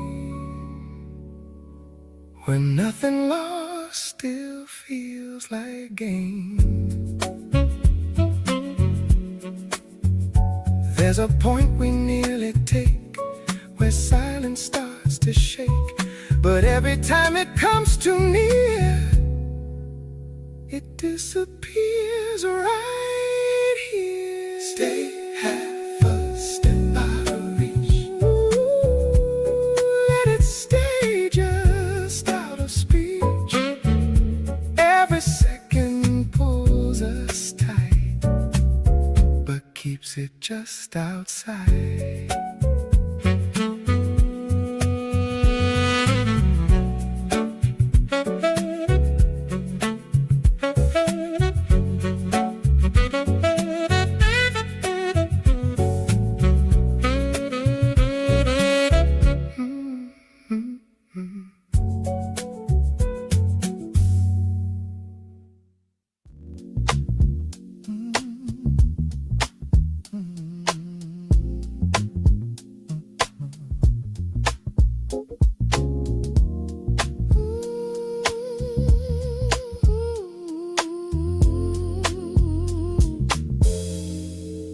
Outline pauses just before the chair, like it belongs already there. A quiet glass leans deeper in your hold, tilting something uncontrolled. The air grows thick but doesn't make a sound. Still I can feel it all around. No sudden move, no need to say, but everything begins to sway. We don't cross, we let it stay. In the silence we don't say. Every second pulling tight, like a line drawn out of sight. Hold it close, don't let it fall. Let it hover through it all. Every breath a deeper glide, something turning deep inside. The record bends into a softer tone, like it prefers to stay unknown. Your fingers pause just short of skin. Still I feel it pulling in. A distant echo fades too fast, like something not built to last. And in the space it leaves behind, a slow rhythm starts to wind. Balanced on a fragile line, between restraint and what's inside. No retreating, no demand, just a tremor in your hand. Hold it close, don't let it fall. Let it hover through it all. Every breath a deeper glide, something turning deep inside.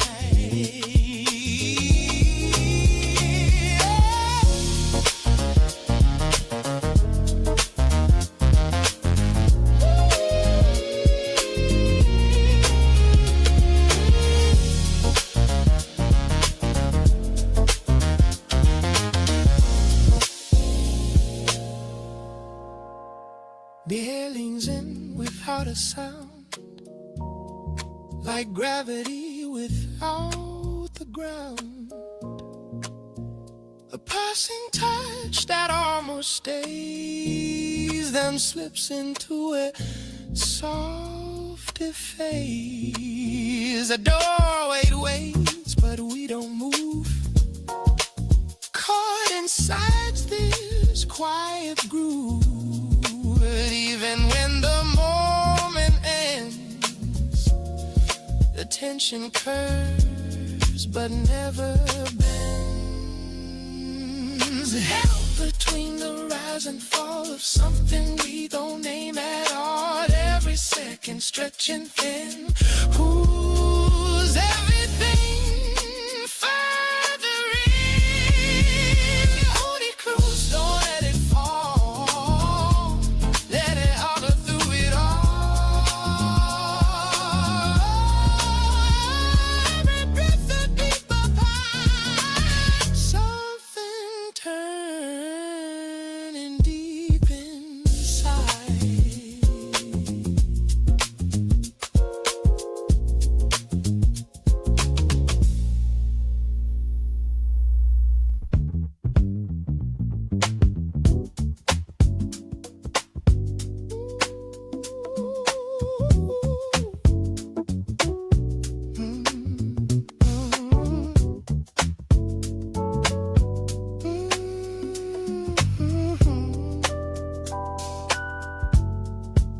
You pour again, but don't look up, like something settled in the cup. The table keeps the marks we made from words that never fully stay. Your eyes stay low, but not from shame. Just tired of naming what became. No need to ask, I see it clear. You brought the past back here. Let it sit, don't clear it out. We know what it's about. Every pause hits heavier now. We don't stop, we allow. We don't fix what time has worn. We just sit inside what's torn. And the space we never crossed still reminds us what it cost. Your fingers rest along the rim, like they remember every slip. quiet breath you almost hide still turns the whole room sideways. The years don't speak, but they remain in every pause between the pain and in the way you say my name. Nothing feels the same. Don't explain, don't defend, let it sit where it ends. Every second pulls it tight, out of sight. We don't fix what time has worn. We just sit inside what's torn. And the space we never crossed still reminds us what it cost.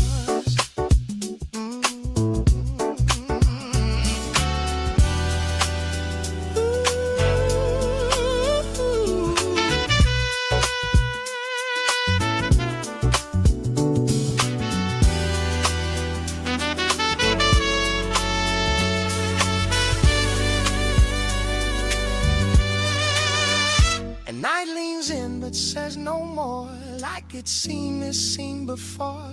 Your chair moves back but not too far, like you forgot just who you are. No final line, no closing scene, just something hanging in between. And even when you walk away, you choose still to stay.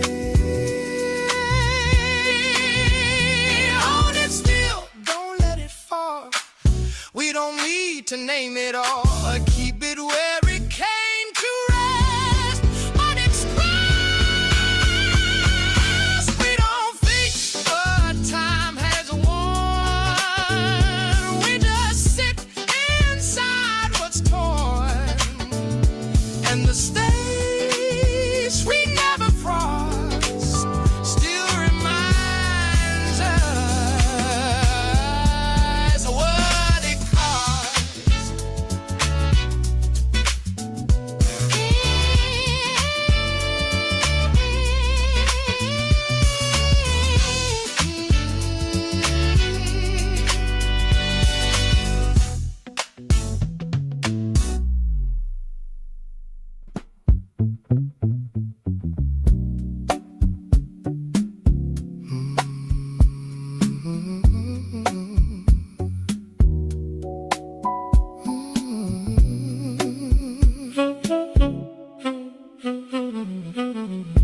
Answer comes a second late, hanging there to hesitate.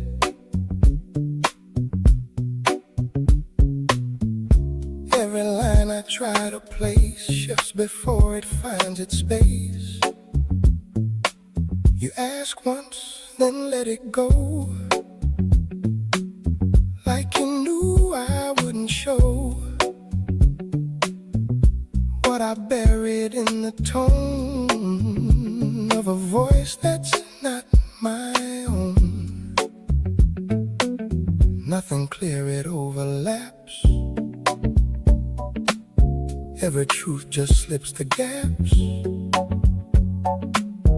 in between the broken maps. I get caught in slow collapse. I live in a delayed resolve. Every answer half evolved, all the problems still unsolved, but I stay here, still involved. Hands move but don't align with the shape of what's in mind. Every gesture feels rehearsed, but it always lands reversed. Saxophone bends low and thin, like it knows where I've been. Every note just circles back to a point I always lack. Nothing closes, nothing ends. Every line just redescends in the way it always bends. I avoid what it intends. I live in a delayed resolve. Every answer half evolved, all the problems still unsolved, but I stay here, still involved.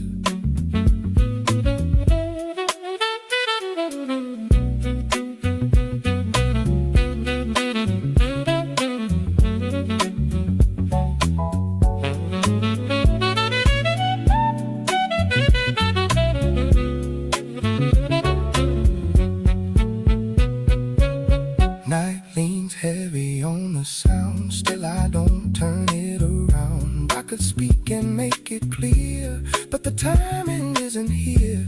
Every pause becomes too wide for the truth I try to hide. So I let it stay unsaid, looping softly in my head. Nothing lands the way it should, even when it almost could. In the space I understood, there's a trace of something good. I live in a delayed resolve, every answer half evolved, all the problems still unsolved, but I stay here, still involved.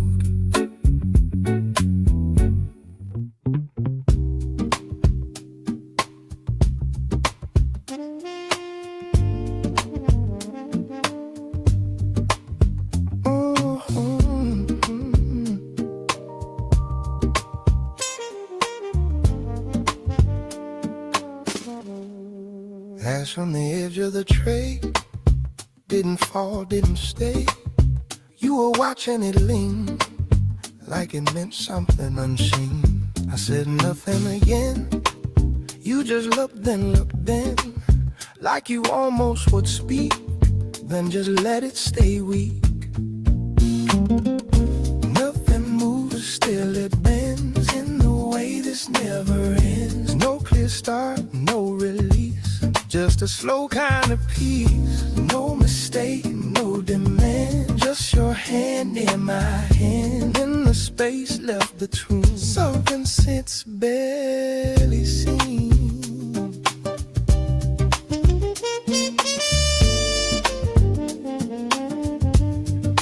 Glass was turned just a bit, like it didn't commit.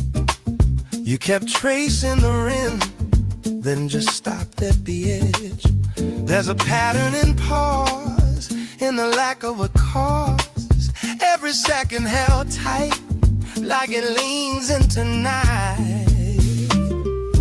Nothing moves, still it bends, in the way this never ends. No clear start, no release, just a slow kind of peace. No mistake, no demand, just your hand near my hand. In the space left between, something sits barely seen.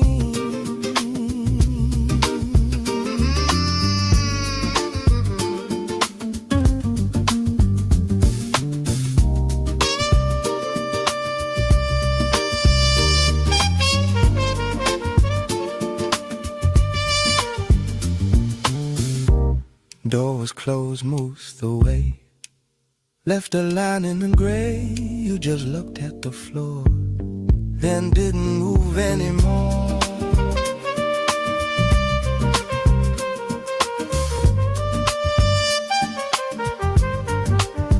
If it broke, it wouldn't.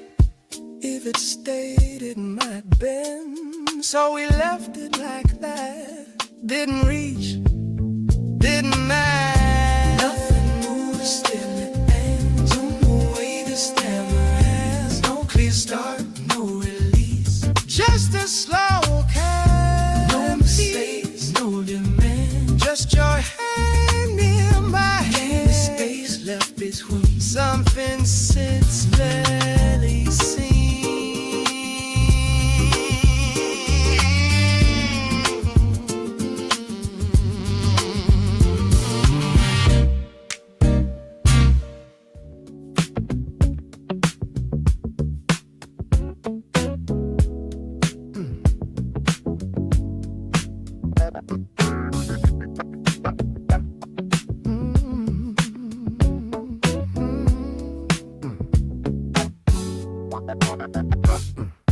Walking past the neon pharmacy blow, street hung low like a radio ghost. Paper cups and a flicking street sign. Someone's laughter fades out of time. I keep steps slow, counting the lines, cracks in pavement, repeating signs. The shadow stays in every blast. Even strangers feel like your past. I don't call, I just drift near. Every corner feels like you're here. Breath goes thin in the passing air. Say your name, but it's never there. midnight corridor, I walk alone. The echoes follow like a quiet tone. Every door I pass stays closed. Still I feel you in the undertow.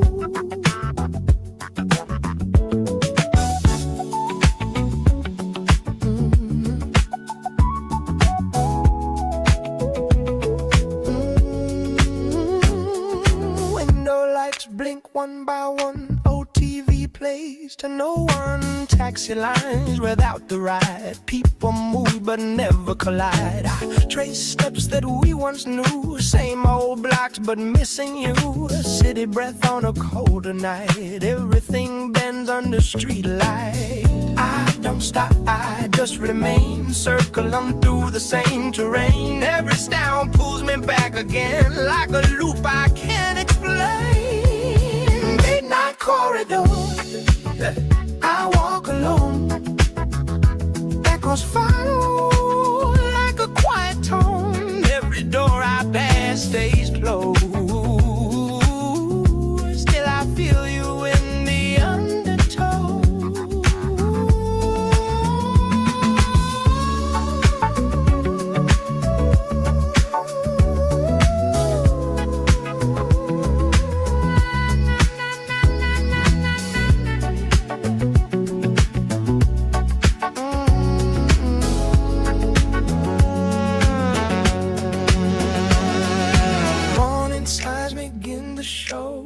But the night won't let me go. Coffee, steam, and distant trains carry whispers through my veins. I stand still where we once stood, in between the lost and good. Nothing moves but time itself.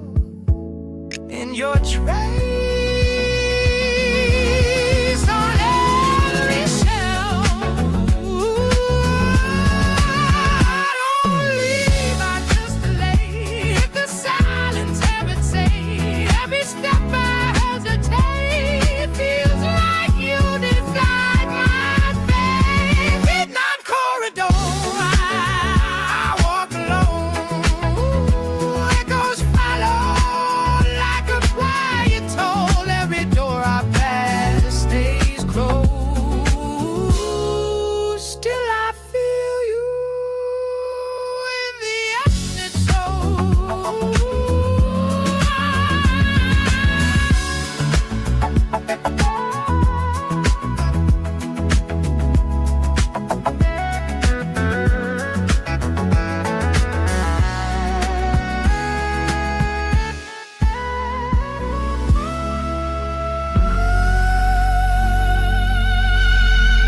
The wall reflects a flattened tone, light without a center point. Your outline fails to stabilize, then slips before it can be read. A narrow beam cuts through the room, then fractures into smaller lines. Nothing holds its previous shape, not even where you used to stand. There's a shift without direction, a movement without intent. Every second folds inward before it can extend. You don't remain, you distort a surface bending out of frame, where form begins then interrupts before it can become a name. The bass moves in partial steps, never finishing its own line. each tone exists in isolation, disconnected from before. Your presence acts like interference, not absence, not return. Just a subtle misalignment in how the space behaves. There's a shift without direction, a movement without intent. Every second folds inward before it can extend. Somewhere between contact and delay, you occur, not held, not lost. Just a pressure in the structure that alters everything without appearing.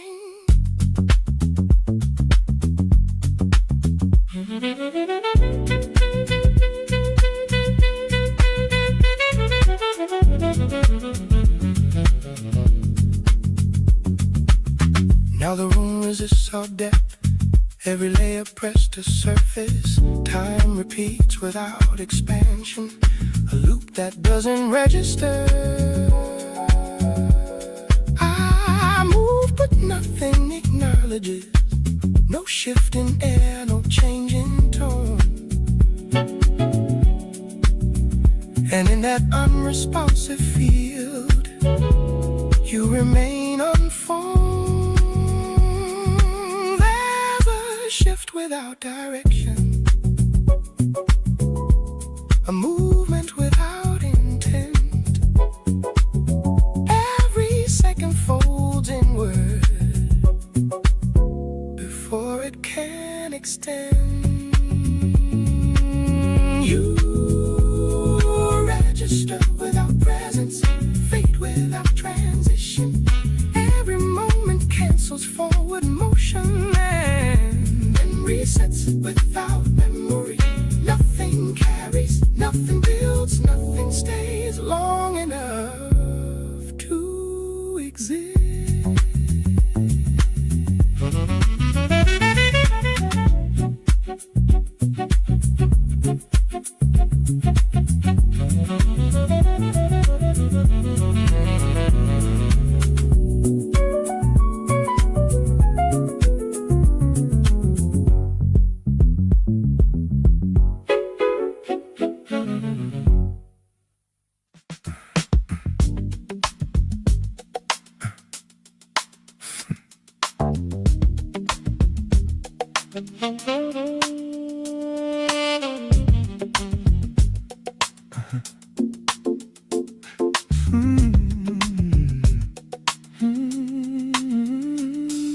Photon spills along the table rim, as if it lost where it began. Your outline shows up early, then changes its mind. A tumbler beads a low confession no one came to hear. I trace the thread of your hush until it disappears. Something tilts in the low brass haze, half a phrase just floating there. We don't move but we draw close to a line we never cross. We keep a neon smudge promise, say nothing, stay open, hold it in, don't confess. We keep a neon smudge promise. Fume coils like it knows your name, then drops it off halfway through. Your gaze almost lands on mine, but picks the space beside it. A voice and slips, then writes itself, too late to be clean. Everything here feels practiced, but nothing returns. There's a drag we won't define, off the beat but still in time. Every moment leans too far, then returns to where we are. We keep a neon smudge promise, say nothing, stay open, hold it in, don't confess. We keep a neon smudge promise.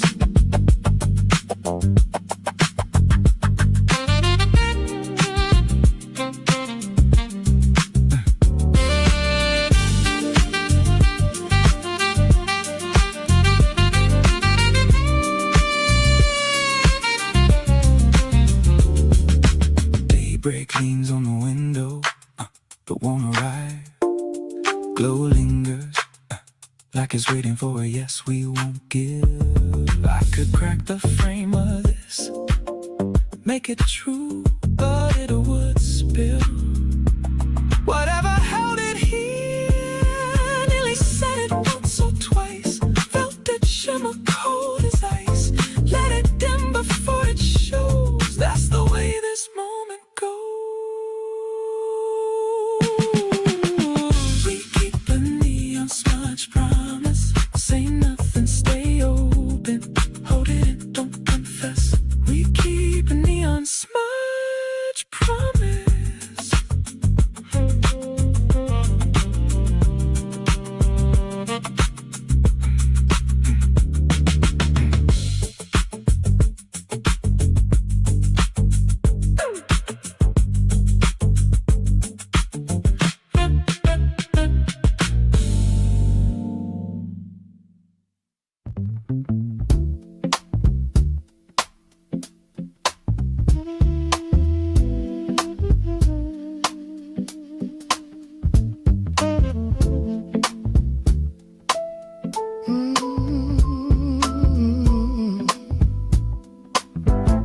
Baseline drips into the silence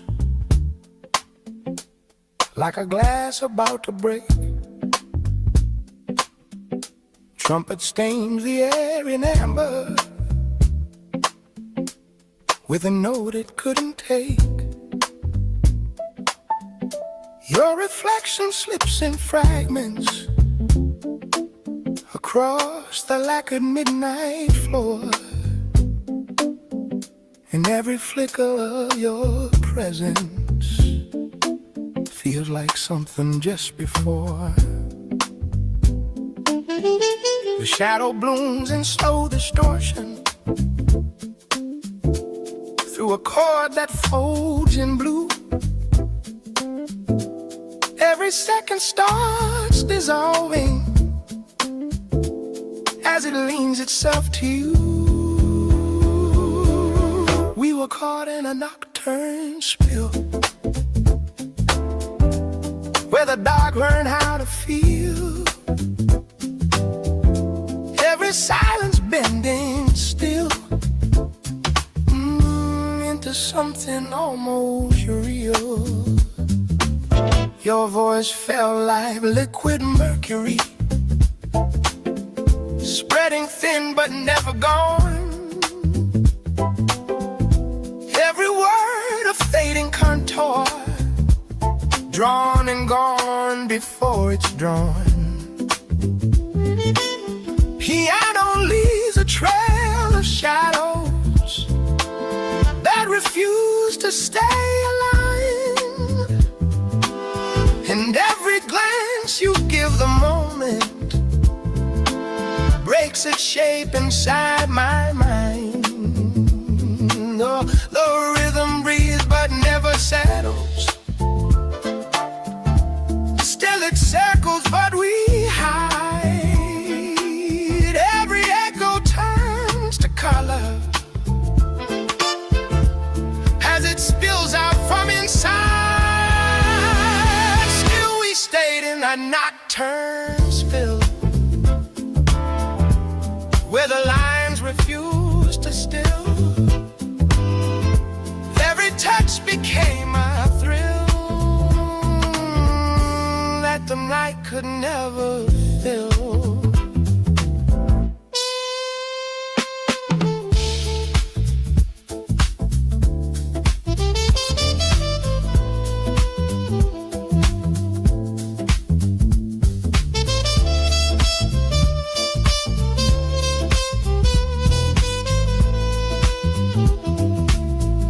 Room grows thin around your outline, like a sketch erased by light. You dissolve into the music, but remain inside the night. One last chord releases slowly into air too soft to keep. And all the things things we never named settle somewhere just beneath. Time unravels into liquid, dripping through a fragile you. You stand inside its quiet breaking as it spills itself in you. Now I drift in that nocturne spill, where you're tracing lingering still. Every silence pains my will into something I can't still.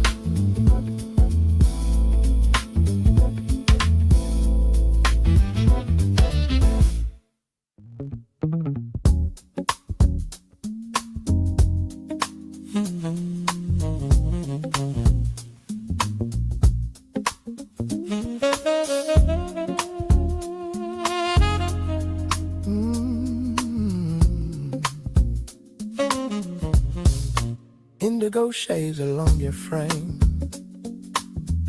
soft reflections shift your name. Glass holds echoes of your move, every pause becomes a groove.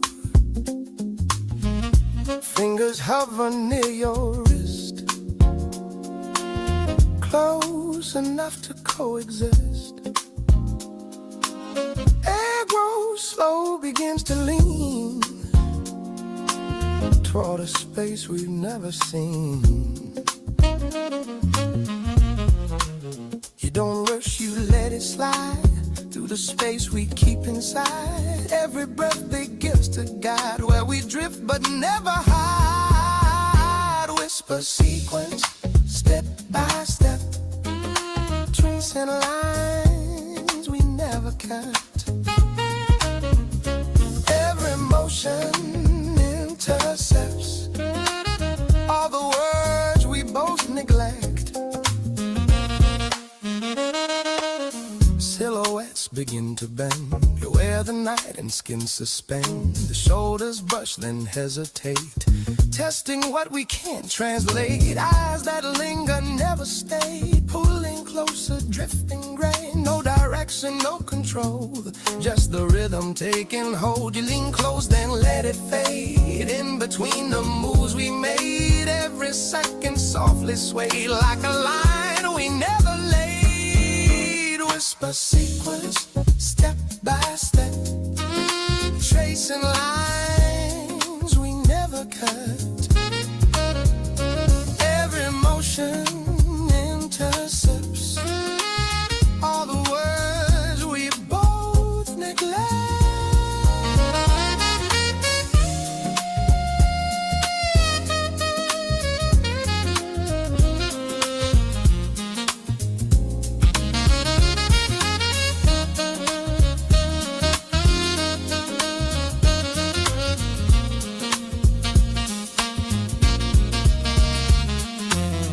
Morning edges through the shade, still the feeling doesn't fade. Time dissolves, but we remain in a loop we can't explain. No goodbye and no release, holding fragments without peace. We exist where moments stay, just before they slip. Oh, hey, you don't speak, you're just a line. Every motion out of time, holding what we can't define between the yours and mine. It's the sequence, step by step, trace the lines we never can. Every motion intercepts all the words we both neglect.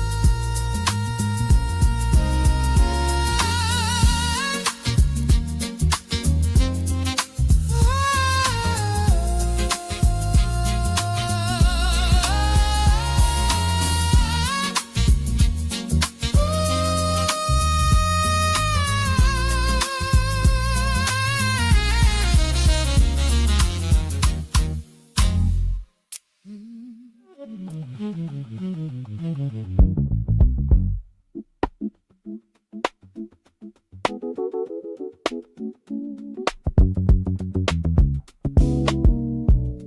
air records what isn't said, and lines too faint to verify. Your outline enters, then retracts before it qualifies as form. A narrow glow along the wall suggests a shape, then withdraws it. Nothing agrees to stay defined, not even where you intersected. There's a count that skips itself, a measure left incomplete. Every motion interrupts before it can repeat. You don't return, you register briefly as a deviation in the grid, where alignment almost occurs, then fails, leaving no remainder. The base implies a downward line, but halts before descent completes. Each tone exists as if alone, unlinked to prior consequence. Your presence acts as subtraction from a structure never whole. A quiet absence inside form that cancels what it touches. There's a count that skips itself, a measure left incomplete. Every motion interrupts before it can repeat. Somewhere between onset and removal, you occur not as trace, but as interruption, a brief misreading of continuity.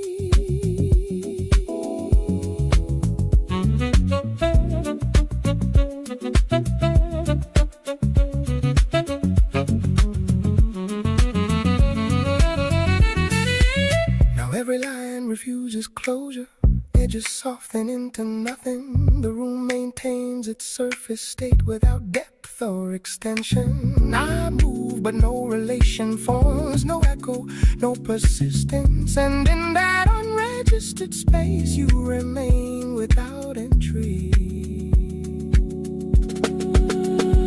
There's a count that skips itself, a measure left incomplete. Every motion interrupts before it can repeat. You appear without arrival and without duration. Every moment deletes its outline before it stabilizes. Nothing connects, nothing continues, nothing holds long enough to exist.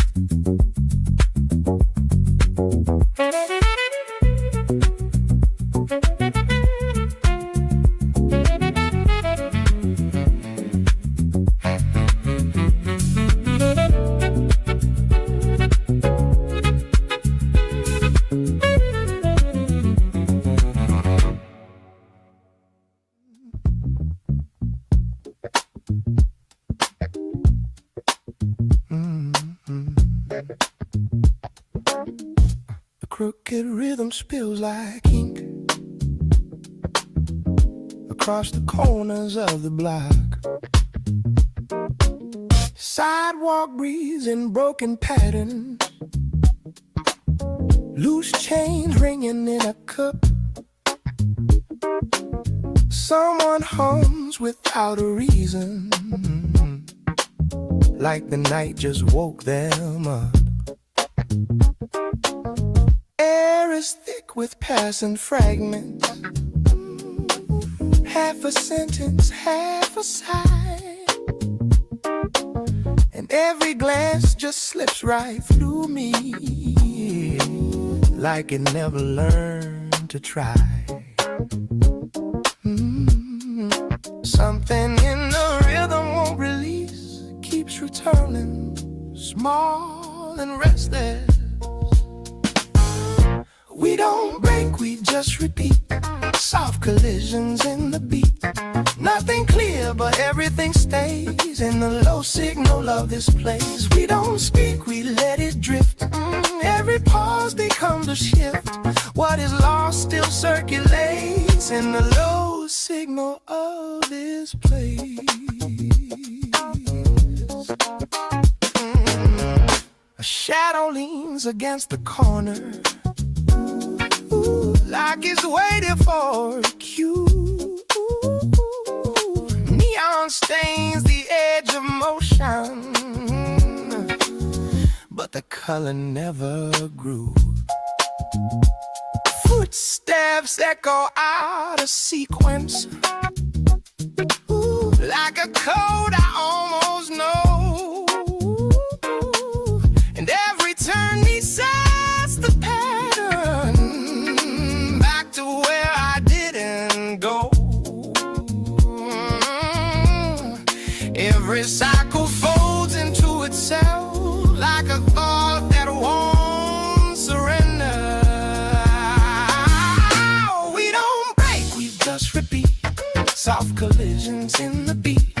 Nothing clear, but everything stays in the low signal of this place. We don't speak, we let it drift. Every pause becomes a shift. What is lost still circulates in the low signal of this place.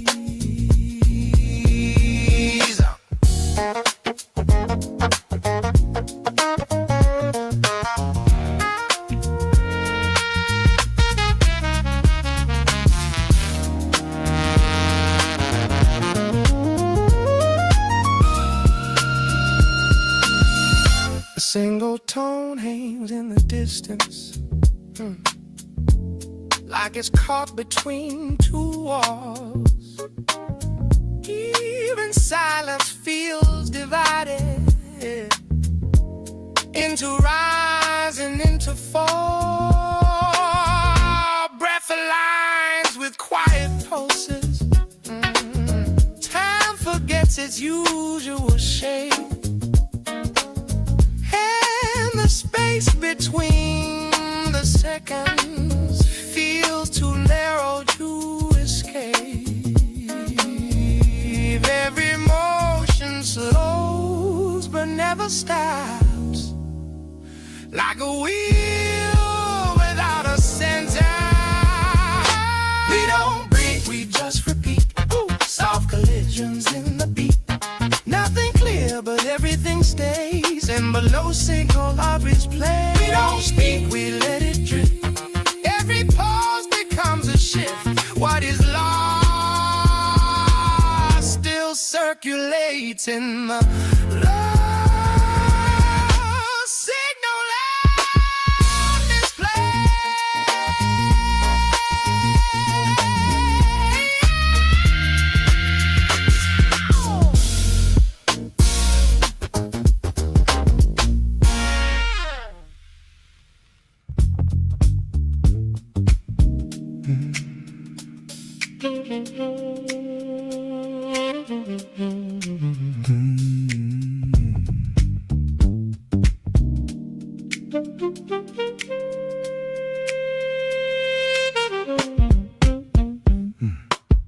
Backbeat settles into duskiness, like a throb beneath the boards.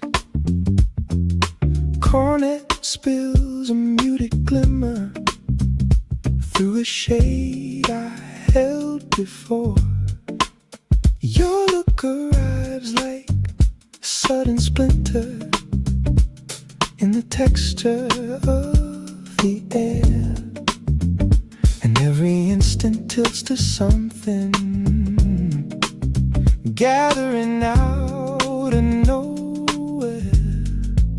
Your hush unfolds in quiet levels through a chord board that starts to sway.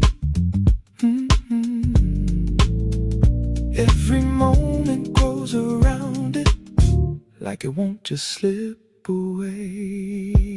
We got lost in that golden silent bloom,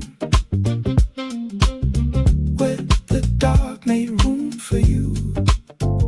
Every stair built a brittle room, from a feeling almost true. Your tone dissolves in sheer refractions, like a line across the pane.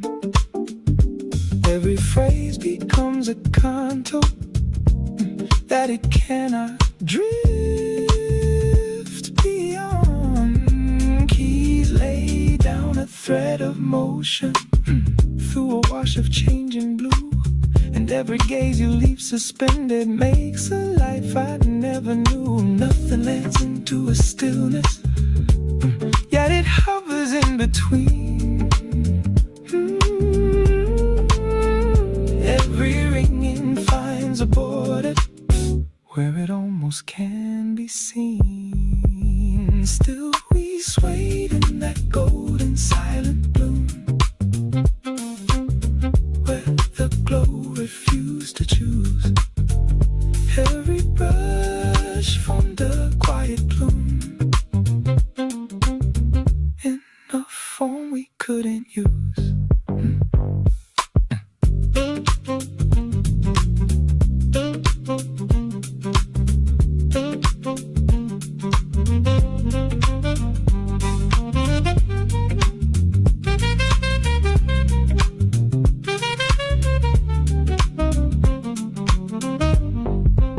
Space begins to thin around you, like it's sliding into tone. You dissolve into the meter, but you're never fully gone. One last chord arrives like breathing, spilling soft across the night. And the questions we left open shine faint under borrowed light. Time extends without a compass, like a frame that can't be drawn. We stay inside its quiet flowering, long before and after gone. Now I float in that golden silent bloom, where your trace still fills the room. Every hush builds a brittle room that I cannot leave too soon.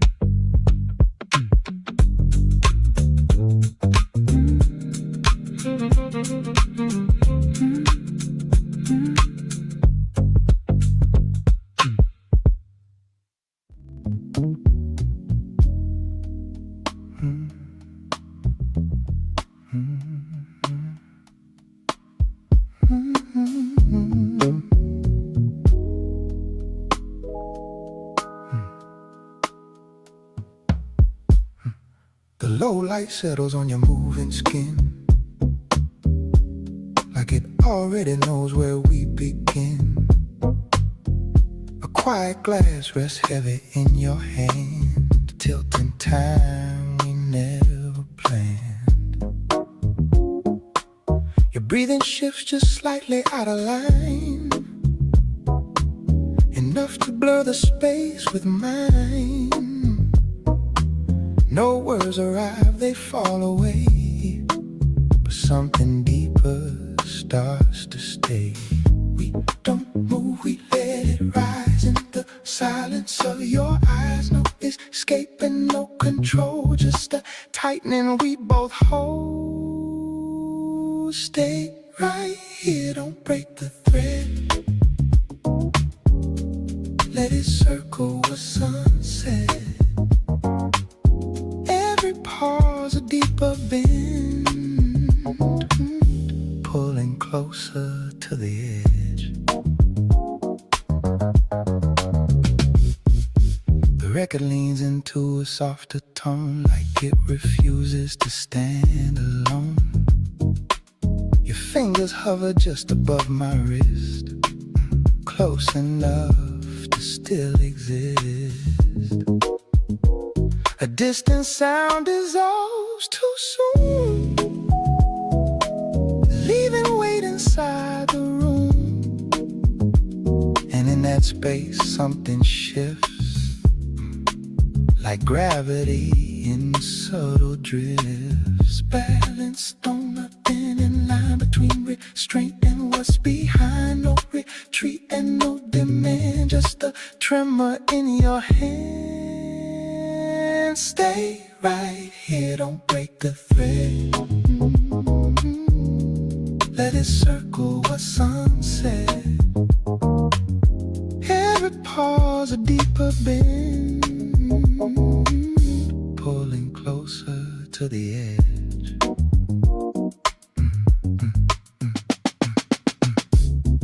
The night falls close without a sound, like something lost but never found. A passing touch that almost stays, then slips into a quieter phase. The doorway waits but feels too far, like waking inside who we are. And even when the moment ends, the tension lingers, slowly bends, held between the push and pull of something heavy, beautiful. Every second stretched so thin draws everything further in. Stay right here, don't break the thread. Let it circle what sunset. Every pause a deeper bend, pulling closer to the edge.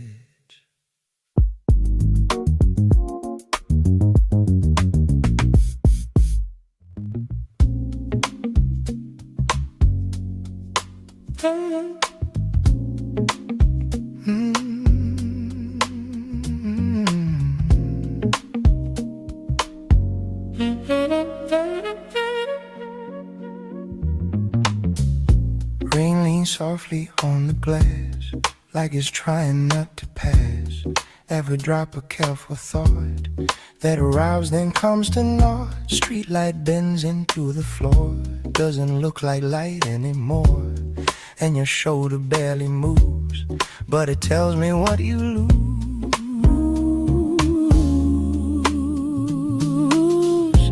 Nothing speaks but something listens, and the space the night has written, every quiet feels position, like it's choosing where to stay. Rain learns your silence slowly, cause it's something it can hold. Every fall becomes a story that was never really told.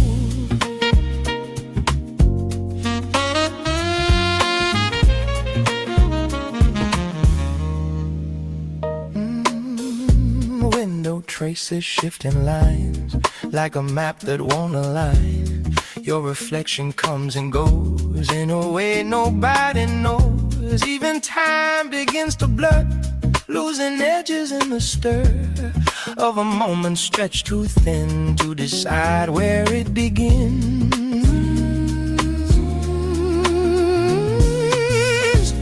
Every glance dissolves its meaning, every breath avoids the leaning. In the stillness intervening, they're the shape we never face.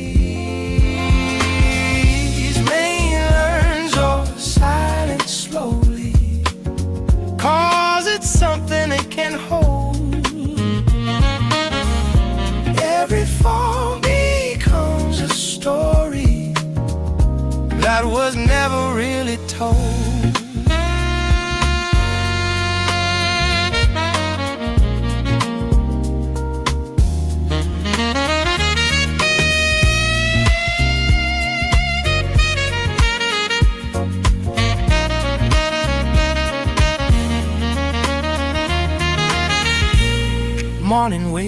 but doesn't claim anything that we became. Drops remain on quiet skin, like they're trying to stay in. I could speak but let it pass, like the rain against the blast, knowing even if it stays, it will fade in softer ways. Nothing ends, it only thins. Every loss just gently spins in the place where sound begins. They're the hurt we never break.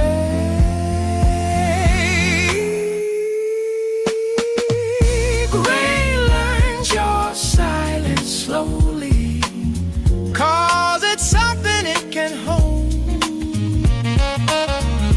Every fall becomes a story that was never retold.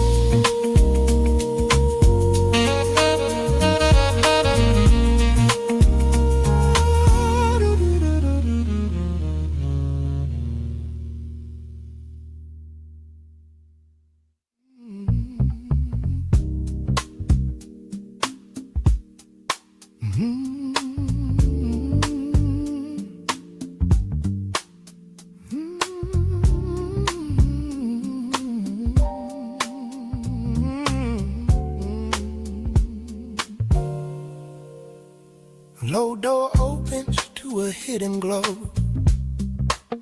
No name spoken, just a quiet nod.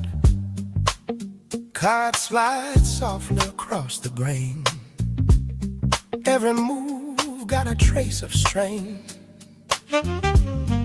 Chairs pulled close in a narrow line. Eyes don't meet, but they read the signs. Muted horns cut through the air, like a warning no one shares. Every gesture means a thing. Every pause got a hidden string. Nothing here is happening, but it pulls like a tightening ring. I'm locked in a back room, velvet code, where the silence overloads. Every signal subtly showed in a way that's never told. Finger taps on polished wood, counting more than numbers should. Soft exchange without a sound, something shifting all around. No one asked, no one explained, still it moves inside the veins. Every second folds in tight, under dim and filtered light. Nothing said but understood, every wrong disguised its good. In a space where people stood, something twisted where it could. I'm locked in a back room, velvet code, silence overloads. Every signal subtly showed in a way that's never told.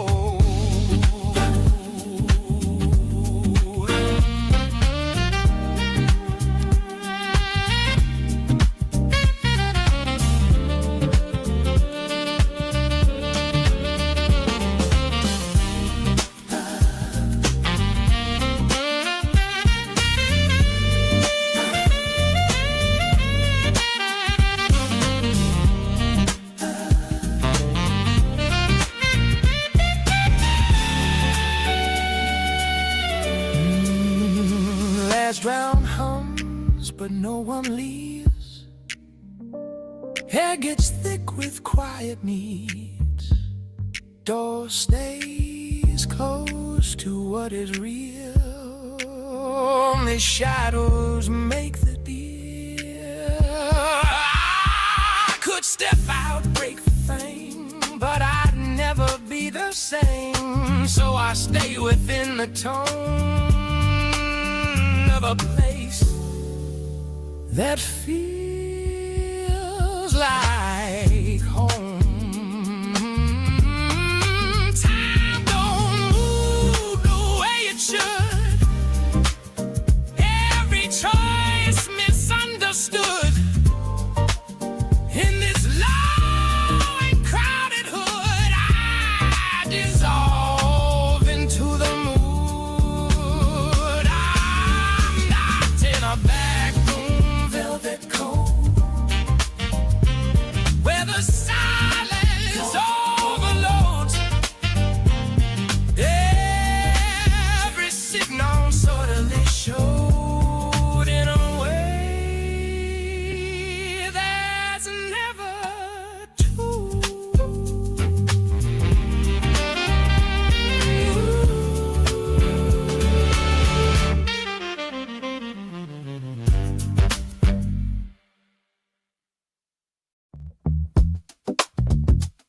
Loose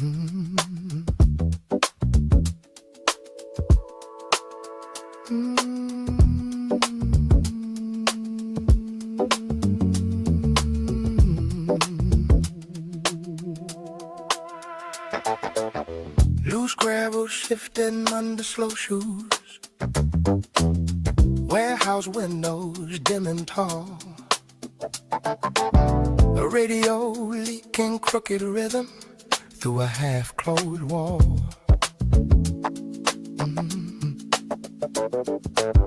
Metal gate tapping soft patterns. Wind sliding down the block. Baseline pacing stubborn circles like a patient. Back to that, let's call it $45–50 billion. I mean, the price of compute, the price of tokens continues to come down, correct? Yes, but not as fast as the desire to use those tokens at the lower price goes up. And so that is what gives you part of the confidence? Yeah. That, in fact, I mean, again, the numbers are staggering when you think about this is just one of so many projects, and yet this will consume $45 billion in capital. We still don't think the world has appreciated how much AI every person and every business is going to want. You know, right now, you still send a request to an AI and it does something for you and gives you an answer back. But very soon, an AI will just be running for you in the background all the time, helping you with your job, looking at all your information, aware of all your context, doing as much as it possibly can to help you out. And I can already tell in that world, I and everybody else is going to want so much more of this AI infrastructure than we think. Yeah, I mean, I was listening to you on a recent podcast, and on the same theme, you said, you know, the models are still quite dumb, I'm quoting you, but not far from a model that knows you well and the world. Is that what you're talking about when you say sort of the usage patterns Absolutely. will go up? So what does that look like? Well, for my own job, I could imagine a model. I can't keep up with all the information inside of OpenAI. I can't read every document someone writes. I can't read every Slack thread. I don't have all of the context, and so I miss interesting connections or new ideas that could make things better. And there's no way I'm going to be able to do that. But a sufficiently smart AI that's running all the time, that understands my goals, that understands all the information in OpenAI, everything our customers are saying and want, that could give me really great advice and say, hey, here is the thing to do, in a way that I couldn't, nor could any other person do on their own. So is that one of the reasons why you prioritize compute? Yeah. We have seen throughout, from our founding, that the more compute we can provide, the lower cost of services we can deliver, the smarter models we can make, this whole stack integrated together. You know, if you really think about it, in some sense, we are transforming electricity into this useful tool for people. And the better we can do that, the more we can make that smart, cheap, abundant, helpful, have all your context, the more people want to use it. And we really do build that entire stack. And that is, I think, a special thing about us. But that is what we want to deliver to the world. This, like, you know, prosperity through abundance of AI, a lot of it that people can integrate into their lives and work. On the subject of prosperity, I think you've also said, you know, there are different futures, and one is a floor of up to tenfold of what we have right now, sort of this abundance, but still with significant inequality and sort of different variations of that. Yeah. You still believe that's kind of what we're headed towards? I think that's just one possibility. I think that it seems clear that AI is going to massively increase prosperity, but getting the questions of equality, fairness, distribution right, that's going to take work from all of society together. Yeah. So I no longer have much concern that AI can deliver on the magic potential or the, you know, wonderful, all these things we talk about. How society integrates this and makes sure that it really benefits everyone, I think that will be the big question in the next few years. But you were most recently also quoted on another key area, which is, of course, what it's going to do to jobs. You'd been fairly sobering in the past when you discussed that. You seem to have sort of said, maybe I was wrong in a more positive way. Yeah. And I'm curious as to what you've seen that's led you to that conclusion. So, first of all, I should say I'm not sure. Like, Well, none of us know the answers answer. here, right? But a positive update for me has been watching how companies have adopted Codex and other coding tools. The companies that I know that have adopted AI the most are also the ones hiring the most. And the companies, as a general rule, that are talking about doing layoffs because of AI are the ones adopting AI the least. but it's a convenient way to explain it. I think I underestimated how jagged these models are going to be. They do some things incredibly well, but they don't do kind of the long-term complex task supervision well at all. And so watching people who are really good at using these models, they can do an amazing amount of work, create way more economic value than people without the models could, or certainly the models could on their own. And I think that's going to go on for much longer. Then there are all the other things about, people really like other people and want to interact with other people. They want to collaborate and work with other people. When they buy a product, they want to talk to a person at the company. Most people, I think, don't want to watch an AI-generated creator. They want to know about the person behind it. So I think we have and this is really good. I'm really happy about this. But I think our industry underestimated how much we're going to be able to keep people at the center of everything in an economy that is, in a world that is based on people. But to your point, we obviously don't know the answer. I mean, when you introduced, I think it was 5.2, you said it outperforms professionals across 44 occupations. You can understand why there may be an AI backlash when people hear things like that. Totally. What I wish we had said then is that it outperforms professionals at small tasks in 44 occupations, which is, I think, a more accurate thing. And it is the people that are using these that are now seeing, incredible productivity growth, wage growth, all of the benefits from this. But I think people are right to be anxious, and I understand it. This is not even a technological shift that happens every generation. This is one of the big ones. And if not one of, maybe one the of the biggest. Yeah. And so it would be imprudent not to have some real caution around that. Well, on that, on the AI backlash, and I have been speaking to a number of the leaders in the industry who have been saying maybe we haven't done enough to articulate the benefits, which may be difficult to do. But there's not just opposition to data centers like this. There is a more significant, perhaps, opposition to what it's going to do to society. Yeah. How do you feel as the leader, one of certainly the key leaders in this, in terms of your ability to combat that backlash? So it's a huge challenge. And again, as I said, I think this is there's something good about this. Society should have antibodies against too rapid of change. And there should, part of the reason that we believe in this strategy of iterative deployment is we want society to see the technology. We want society to really understand what's happening and have a chance to debate, react, sort of say, hey, this doesn't make sense or this isn't going to work for me. This has got to be, I have no interest in building a super smart AI that accomplishes some non-human goals. This has got to be about something that is working for people and that people are at the center of it and human values are what we drive forward. So people should react. People should say, hey, this is what I want and not this. Right. I don't think it's about not explaining the benefits. Because, we say, hey, AI is going to cure a bunch of diseases. And people say, okay, that's great, but that's not really my question. No. My question is, what is my role in the future? What is my economic future? What is my agency? How do I know that my kids, my family will still be able to have a fulfilling, creative expression, struggle to drive the world forward, to grow, to kind of do this thing together in a way that has worked for a long time. And when you have people in AI say, well, yeah, sure, there's going to be no jobs, or 50% of jobs are going to go away, or 90% of jobs are going to go away, and AI is kind of going to be smarter than you at everything, and we'll give you some basic income, but there's you're not really going to have a role. That's horrible. I mean, that is and by the way, this AI company, maybe we're going to destroy all the jobs, but we're the most valuable company in the world. People just look at you and you're like, yeah. So I think it's a terrible message, and I don't think it's that we haven't articulated the upsides. I think people actually believe us. You know what? Go cure cancer. That sounds great. I think we have failed to articulate as an industry how people stay in control of determining the future at every step and have a really meaningful life in all of the ways we care about. Another part of it may be the pace of change itself. I mean, you're releasing a major model, what is it, every 6 weeks or something like that. It's very hard. Things seem to be changing so quickly. Maybe you're right. I don't think that's, I think at this point people believe us that the models are getting smarter, and there was a time when the first iPhones came out that every iPhone release was a huge deal and people lined up overnight and got very excited. And now I couldn't even tell you the number of the latest iPhone. It's great, it's amazing, that's my favorite piece of technology.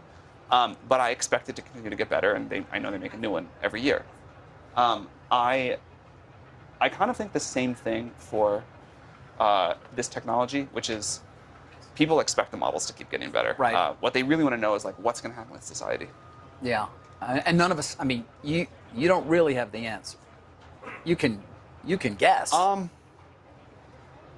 Of course, I don't have the answer entirely, but what I can say is our whole effort, our whole company, is about giving this new kind of infrastructure at massive scale to people and trusting that the democratization of power, of wealth, of opportunity, of agency will continue to do this incredible story of civilization going forward. Sorry, No problem. we're trying to figure out how much time you have left with us. But we're in this race with China. At least that's the way it's described. And that is one reason why we're just full speed ahead, don't stop, Yeah. build as many data centers as you can, move as quickly as you can.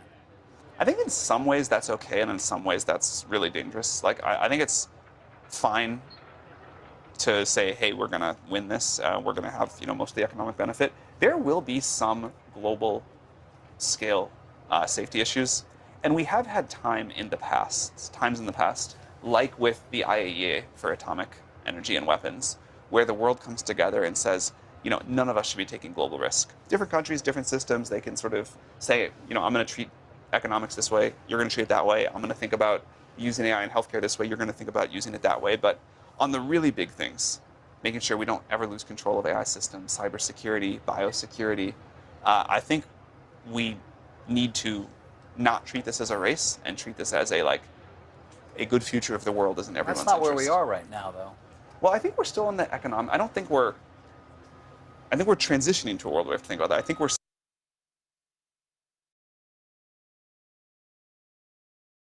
Like it knew what it shouldn't hold. I watched how you barely moved at all, yet shifted the weight of the room. Even time seemed to hesitate, as if it forgot what to do. There was nothing we had to say, still it gathered anyway. In the space between each breath, something softer than regret. You felt like a line half written down that I knew but never found. And I stayed where your presence lay, like a tone that refused to fade. No beginning I could. Of that competition. I mean, again, back to sort of where we started with how much money is being spent. Are you confident that that it's not a winner take all? I'm confident it will not be. Yeah, I think the world will demand. This is going to be such critical infrastructure for so many things that the world will rightly demand robustness in the system with multiple providers. I think that's a very good thing. And you think the compute, the last week I was hearing about compute, for example, companies starting to wonder, well, what are we spending it on? Our bills are going through the roof, and it's not clear to us exactly what in other words, I know a lot of my spend is going well, but I don't know which part of it. So I think this is the most fair criticism right now of AI, which is you hear companies saying, I am spending a ton of money on AI. And I know some great stuff is happening, but I know there's a ton of waste. And how long do I have to wait for it to really show up in revenue, and how long do I have to wait to really get the costs under control? And I assume that the industry will figure that out pretty quickly, but I think that is a fair issue. You do? Yeah. Quickly being? I would bet that by another year or two from now, there is a much better rationalization of companies' spend relative to outcomes. And finally, Sam, are we ever going to see things like this up in space? Ever? I hope so. In the short term, I think it's probably better to do it. There's as you can see, this is a huge project. Be a lot to put up there. Huge project. Yeah. Putting this in orbit at current launch costs, or even at lower launch costs, feels difficult. Also, we know how to cool it here. We know how to get people to service it here. We have an atmosphere protecting us from some radiation.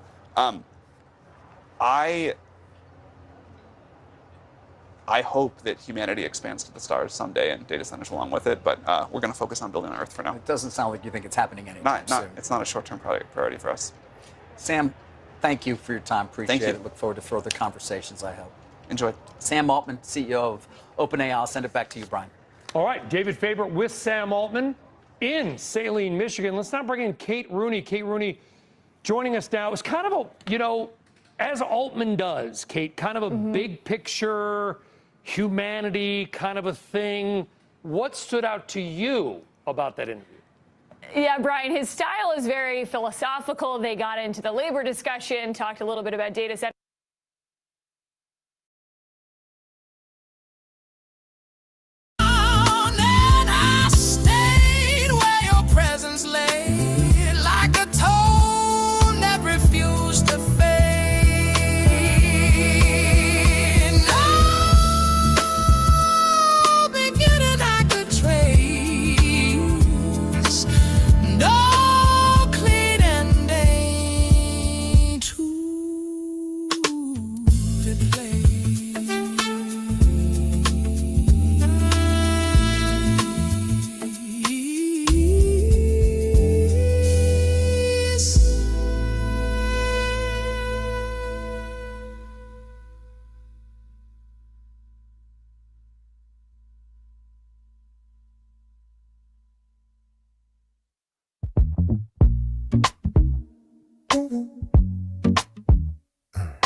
Light spill on the counter edge,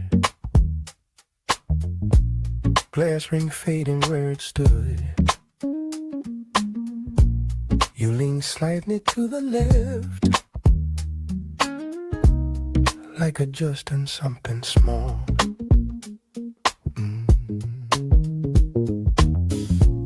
No one moved across the room, just a shift in how it felt. Like a sound that didn't form, still it stayed around itself. Nothing said, nothing done, still it settled into one. In the pause, in the space, something held without a trace. No clear line, no release, just a moment left to be. In the way it stayed right there without asking to be named.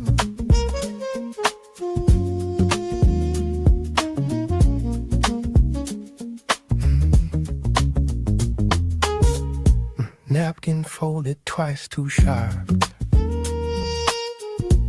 placed just off the center line. You adjusted it again, then you left it where it leaned. There's a pattern in the still, in the way things almost shift. Every second barely moves, still it carries something with. Nothing said, nothing done, still it settled into one. In the pause, in the space, something held without a trace. No clear line, no release, just a moment left to be.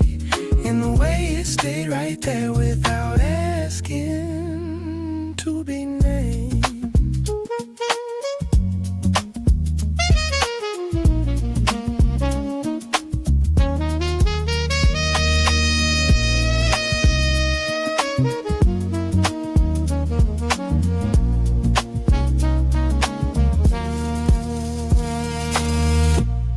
Darling cut across the floor,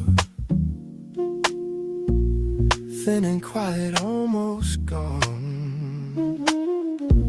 You just watched it for a while, like it wasn't moving on.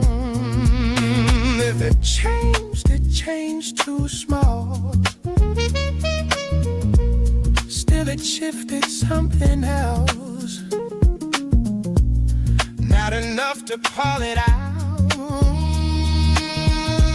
still it stayed without a doubt.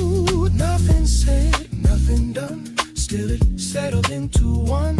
In the pause, in the space, something held with without a trace. No kill light, no release, just a moment left to be. In the way it stayed right there without asking to be named.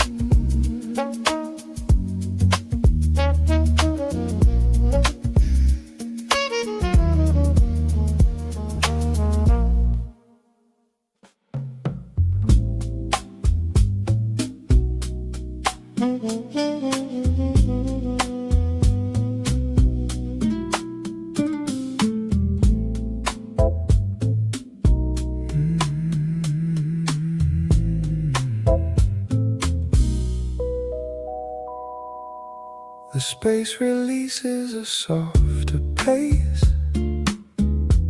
still clinging on to your trace. A cup returns what isn't there,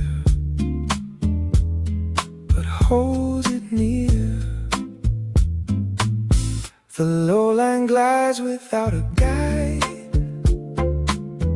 like something mystic can't deny. I rest inside a silent spin. You're still within. Every tone begins to lean toward a place I've never seen. Something stirs but doesn't show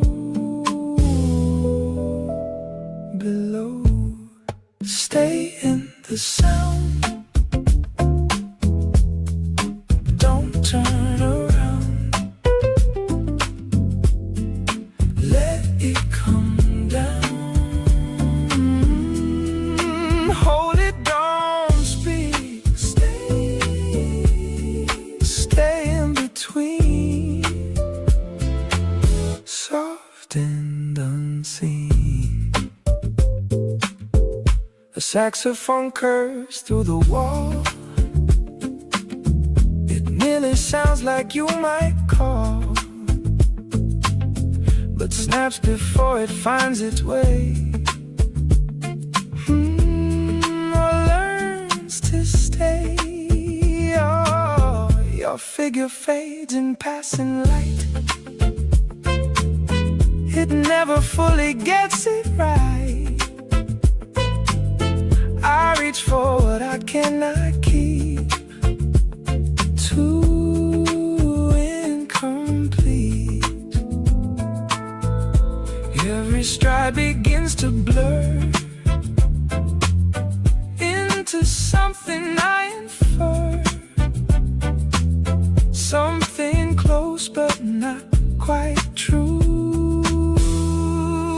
Like you, stay in the sound, don't turn around. Let it come down. Hold it, don't speak. Stay in between, soft and unseen. The dark leans in but doesn't stay. It slowly takes the shape away. I sit where nothing needs to end or pretend. The far off tone begins to fade. It leaves behind a softer shade. I let it pass without a name or claim. Nothing cracks, it only bends into spaces with no end. Something lingers in the flow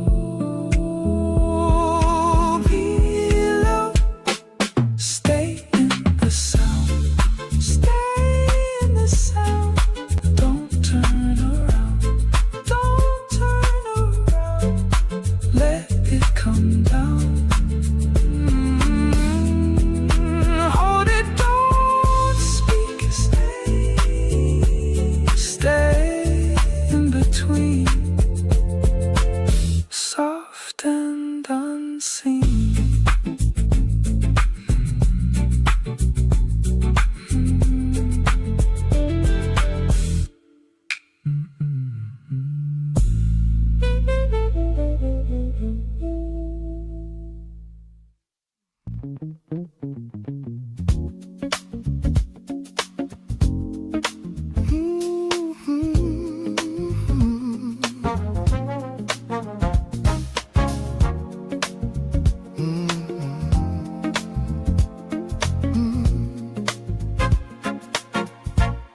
Folded bar with a tilted sign. Piano spills in crooked time. Glass reflections bend the room. Trumpet sighs of velvet gleam. Your laugh lingers in the air, like smoke that settles everywhere. I sip slow, let minutes slide. Every note keeps you alive. Blue chords lean and drift away. Night rewrites what I can't say. Every bar just loops the truth. All the lines return to you. Hold that line, don't let it stray. Every note begins to sway. Time bends soft in altered hue. Every chord still plays for you. Bartender hums a minor tune. Clock hands melt beneath the moon.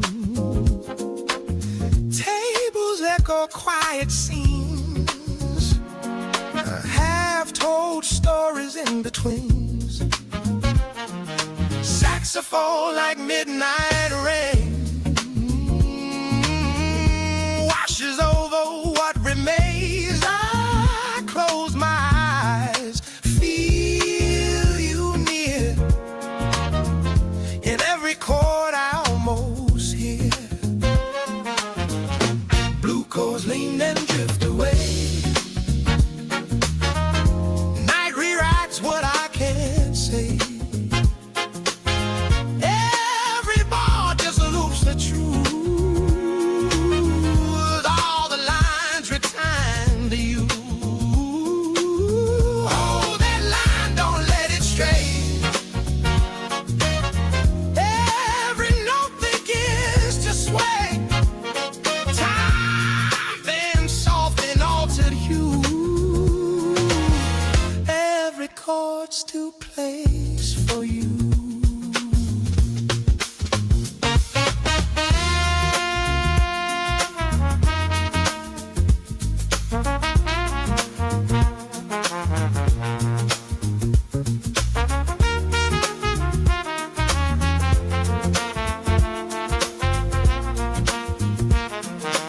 Street outside hums soft and low. Footsteps fade, then start to slow. City breeze and you to go. Stories left but never told. Piano keys like falling dust. Gentle one but full of trust. Every silence pulls me through. Till the last note turns to you. Blue chords lean and drift away. Night rewrites what I can't say. Every bar just loops the truth. All the lies return to you. Hold that line, don't let it stray. Every note begins to sway. Time bends soft and hard to the you. Every chord still plays for you.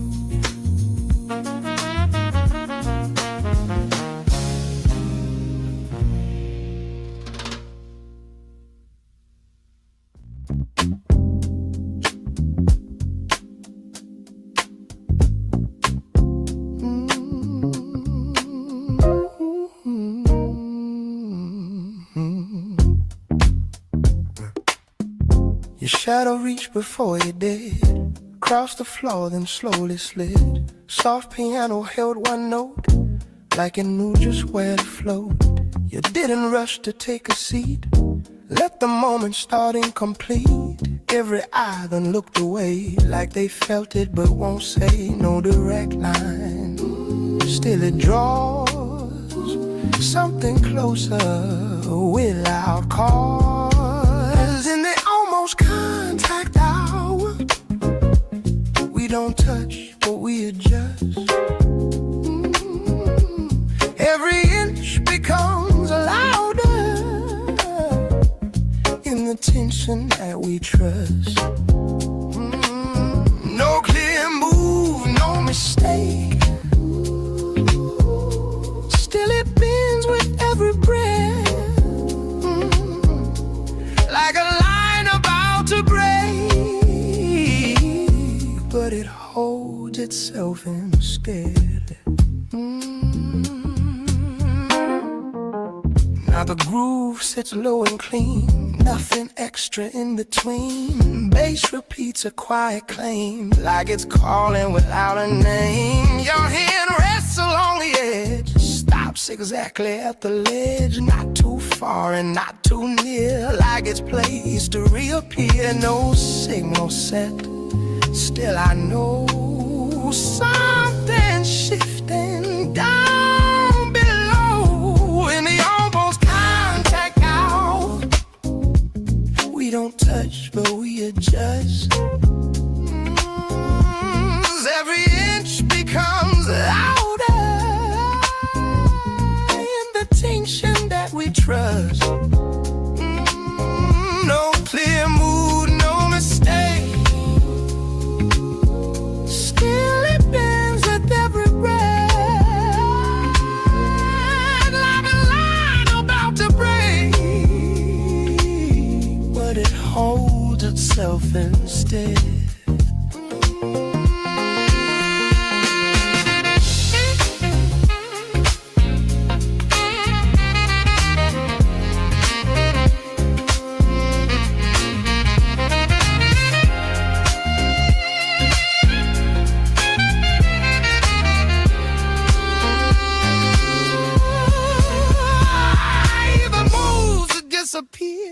If it stays, it lingers here. So we keep it right between what is felt and what is seen.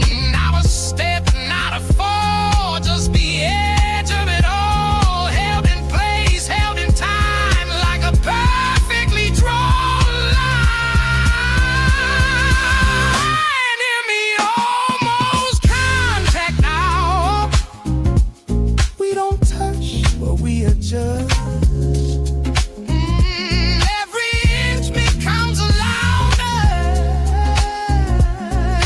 Tension that we trust. No clear mood, no mistakes. Still it bends with every breath, like a line about to break, but it holds itself instead.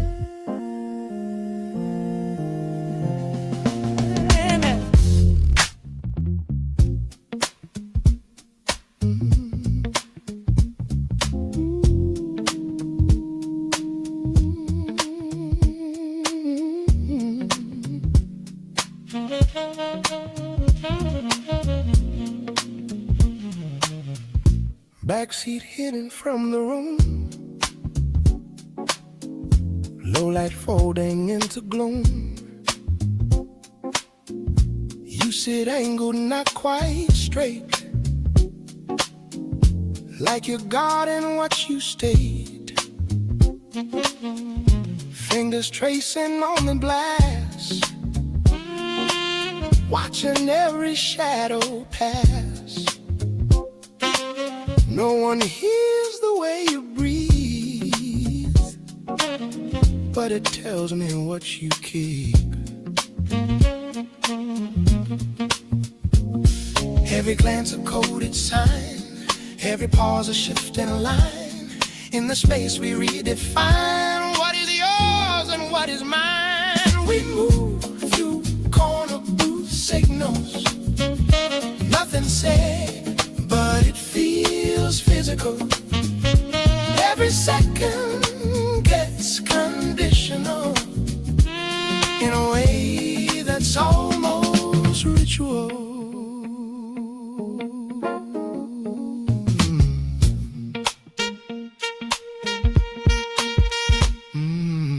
Waiter passes, doesn't stay, senses something in the way. Conversation bends and stalls like it's pressed against the walls. You lean closer then retreat, keeping distance and a beat. Every word you almost say finds another route away. Nothing simple, nothing clean, everything sits in between. In the love that's rarely seen, there's a truth you will never meet. We move through corner booth signals, nothing said, but it feels physical. Every second gets conditional in a way that's almost ritual.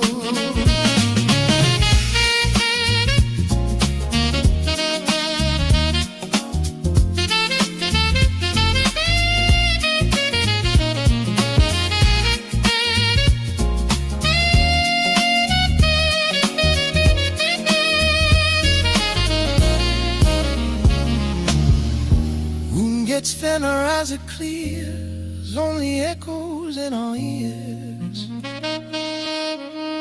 I could break the pattern now, but I wouldn't show you how. So I follow what you hide, staying just outside your side. In this quiet, careful spin, we don't lose and never win. So hold steady, doesn't fall, still it presses through it all. In the silence, all it all, we don't answer when it goes. We move through corner booth signals, nothing said, but it feels physical. Every second gets conditional in a way that's almost ritual.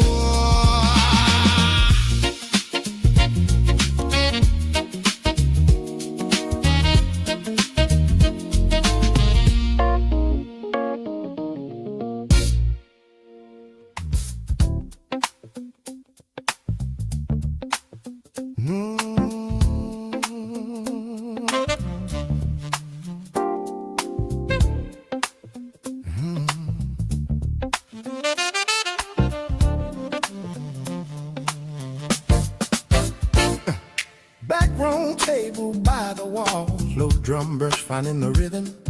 Bass walks easy through the floor. Dim bulb swinging overhead, card hands resting on the felt. Quiet talk beside the counter, your step lands soft in the pocket.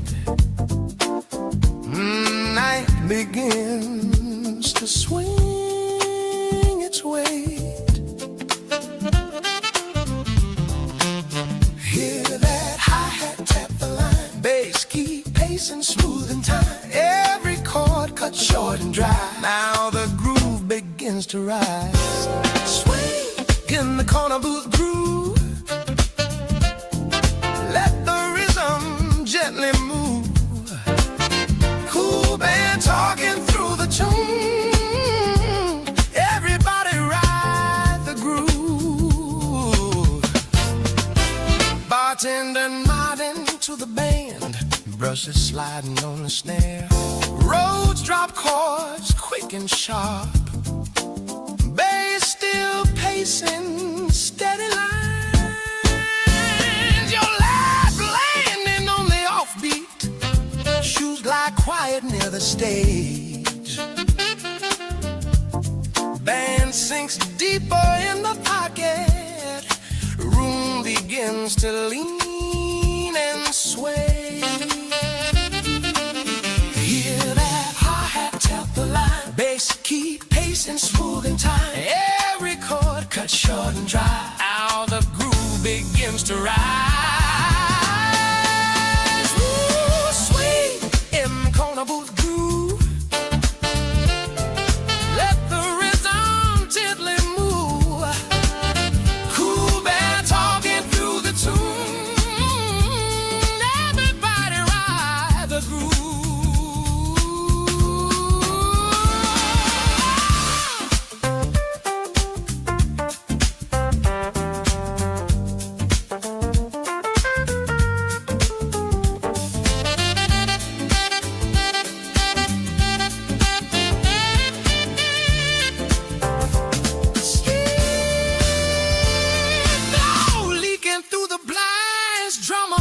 A tight, real sharp bass still strolling through the pocket.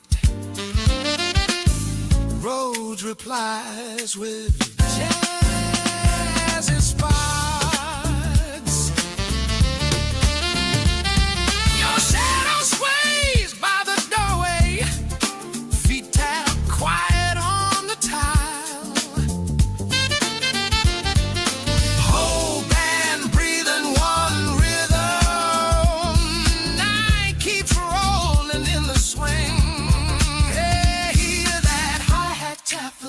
Bass key paces smooth in time. Every chord cut short and dry. Now the groove begins to rise. Swing in the corner boot groove. Let the rhythm gently move. Cool band talking through the tune. Everybody ride the groove.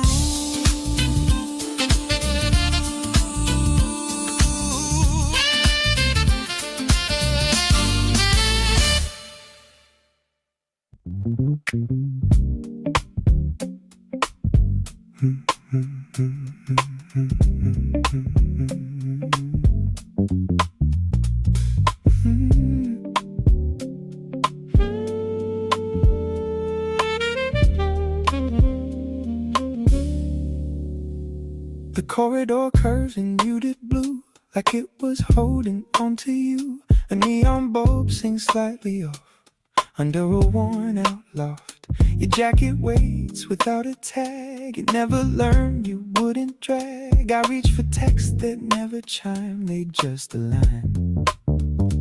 Even clocks deny the proof. Drifting spirals, missing truth. Something lingers in the frame without a name. You don't stay, you settle in between the now and where you've been. Every line I never read spins in my head. You don't leave, you reorganize. And quiet barely their disguise, like a mark that won't erase from any place.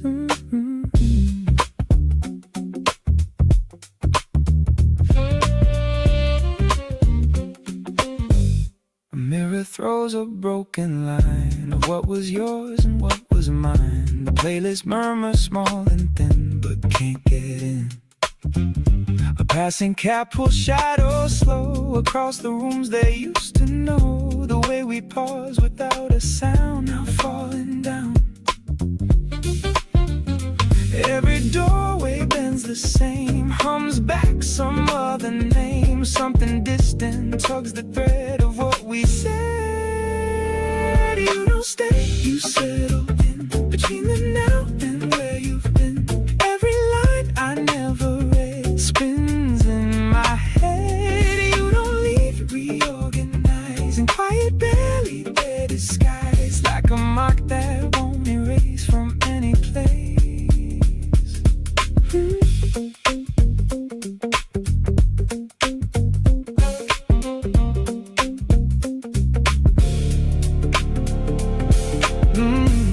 The sunrise never fully breaks. It floats in half-remembered takes. I sit with what I couldn't keep. It doesn't sleep. A far-off chime rings out of place, but never finds the way I face. I learned to breathe inside the space you didn't trace. Nothing ends, it only fades. into unfamiliar shades. I let it stay with me. Quietly, you don't stay, you settle in between the now and where you've been. Every line I never read spins in my head. You don't leave, it reorganize in quiet, barely their disguise, like a mark that won't erase from any place.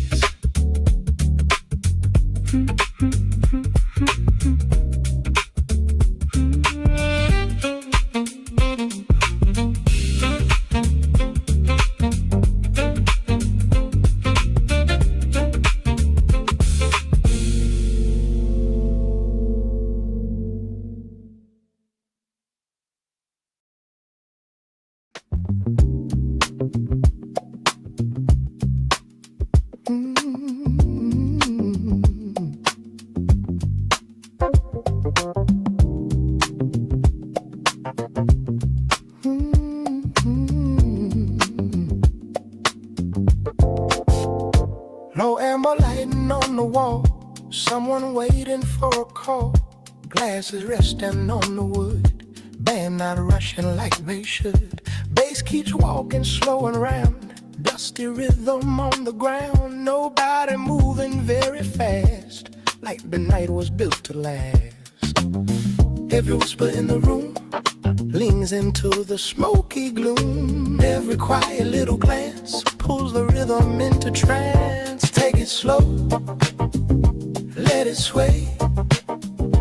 Let the groove decide the way.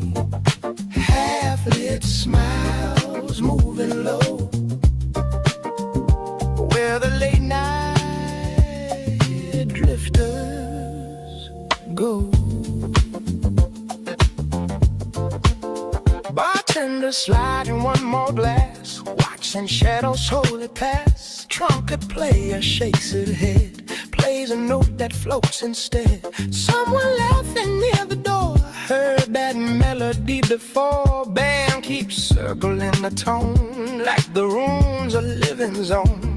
Floorboards quake beneath the beat, soft shuffles of tired feet. Every sound begins to blend, like the groove will never end. Take it slow, let it sway. Let the groove decide the way. Half-lit smiles moving low, where the late night drifters go.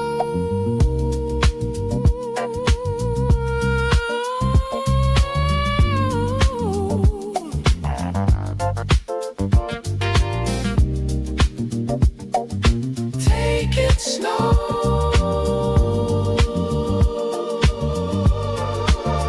Outside taxis fade away. Inside nobody needs to say why the band won't play it loud, why the rhythm holds the crowd. Every corner holds a stare, flowing intently through the air. Bass still walking through the night, keeping every shadow tight. Every glance across the bar feels closer than they are. Every pause between the lines pulls the room in time. Take it slow, let it sway. Let the groove decide the way. Half-lit smiles moving low, where the late night drifters go.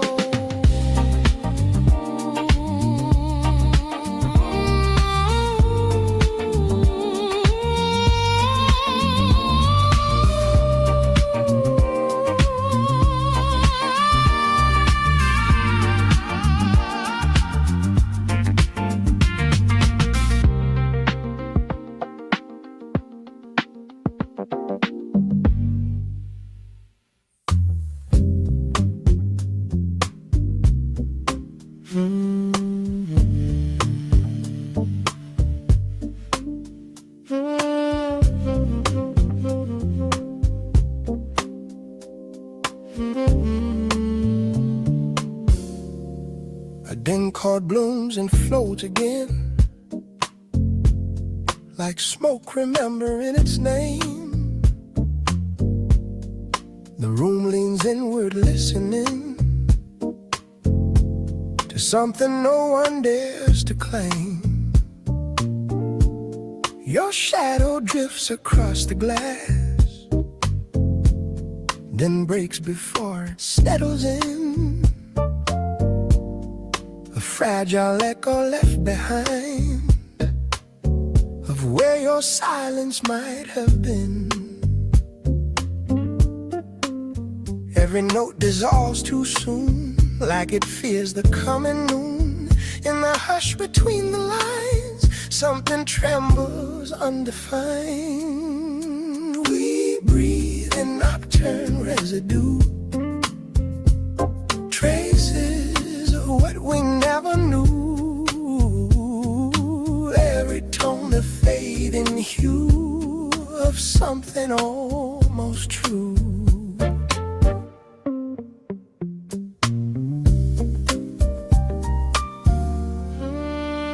Piano spills a fractured thought, then gathers none of it again. A melody that almost speaks, then folds into its softer end. Your eyes reflect the distant light that never quite arrives in full, like tides that turn without a shore, or hands that reach but never pull. Every phrase begins to blur, edges soften, meaning stir. In the space we let it drift, there's a truth we cannot lift. We breathe in nocturne residue, traces of what we never knew. Every tone a fading hue of something almost true.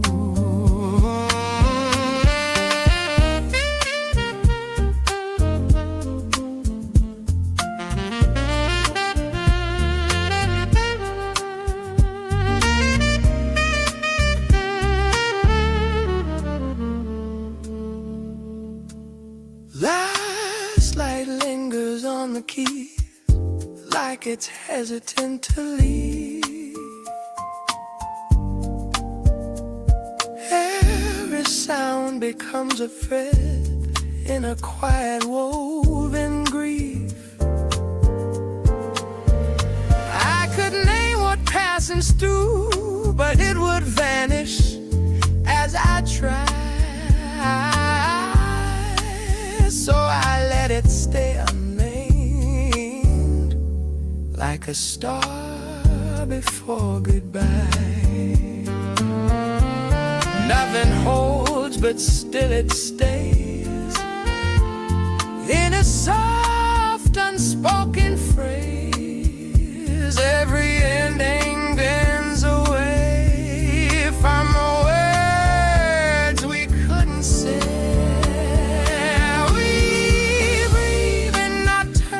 Residue, traces of what we never knew. Every tone of fading hue of something almost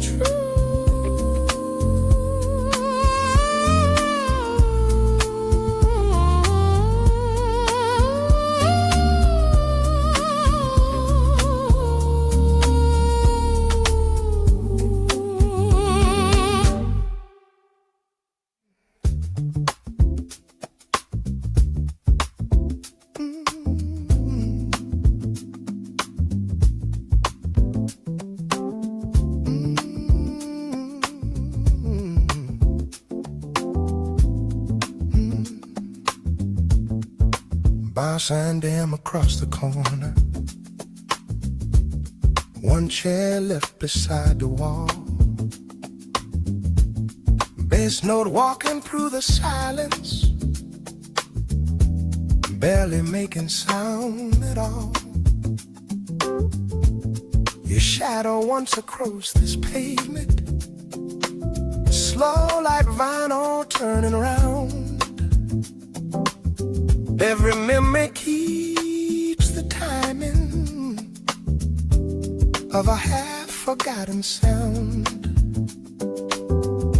And every pause becomes a rhythm. Every silence holds your name. Something drifting through the evening, soft and quiet just the same. You move slowly through the calm of the avenue, like a lone note drifting slow. Every corner keeps the trace of your footsteps. In your groove the night still knows. Taxi rolling past the diner, window fan turning slow, coffee cooling on the counter from an hour ago. Your old laughter in the distance, like a home beyond the street. Every step becomes a measure, soft and steady with a beat. Every silence bends like harmony, loose and warm but barely there. Still your presence walks beside me through the quiet evening air. You move slowly through the calm of the avenue, like a low note drifting slow. Every corner keeps the trace of your footsteps in the groove. The night still knows.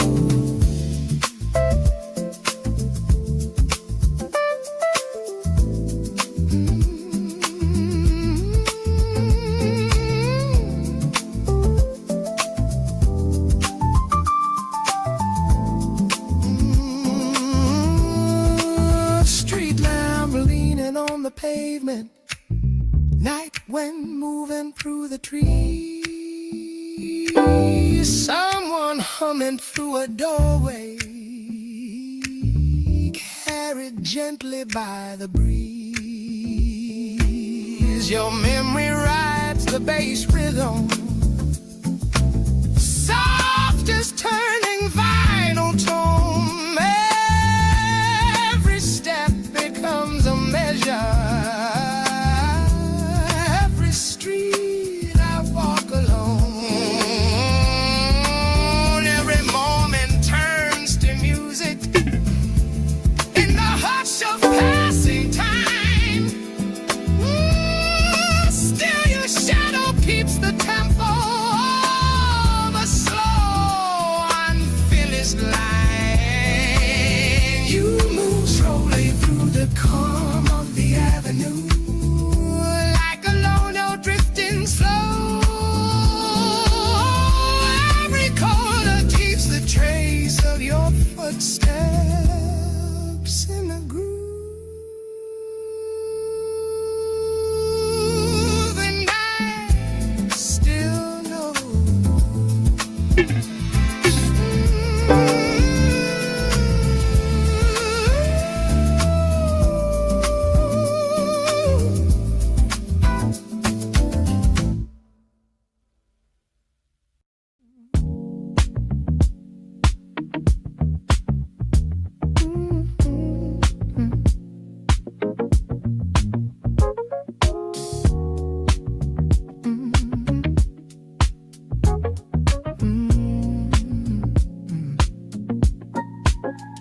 The street light leans like it's tired of shining.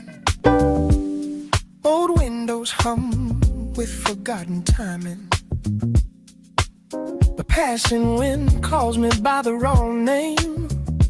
Still I answer it feels the same. Your shadow rests where the pavement sighs, like it remembers a younger sky. I walk beside what I cannot hold, a warmth that's already old.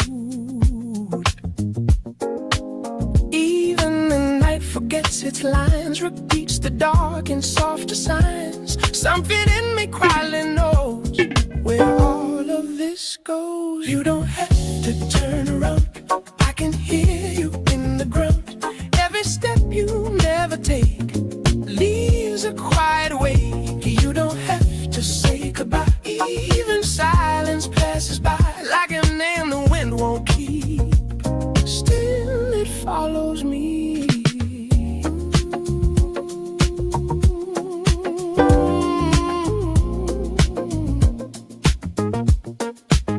A paper cup rolls down the street like it forgot who gave it heat.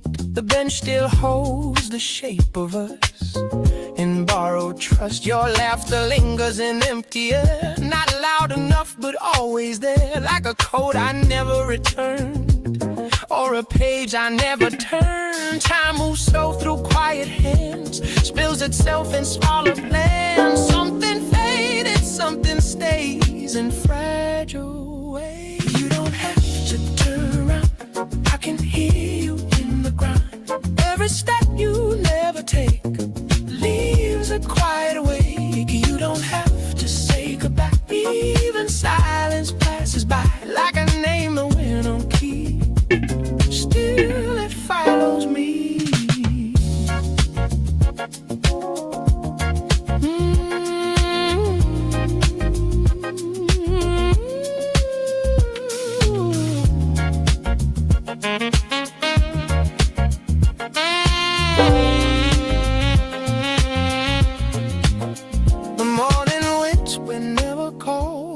Gets lost on distant walls. I sit with all we didn't say. It doesn't fade. The passing bird forgets its song. That wave through it moves along. Still the echo softly grows. And what it never knows, that fit here needs to be found.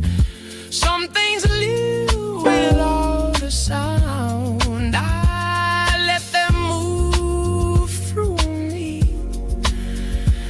Unseen but free. You don't have to turn around, I can hear you in the ground. Every step you never take leaves a quiet away. You don't have to say goodbye, even silence passes by like a name the wind won't keep. Still it follows me.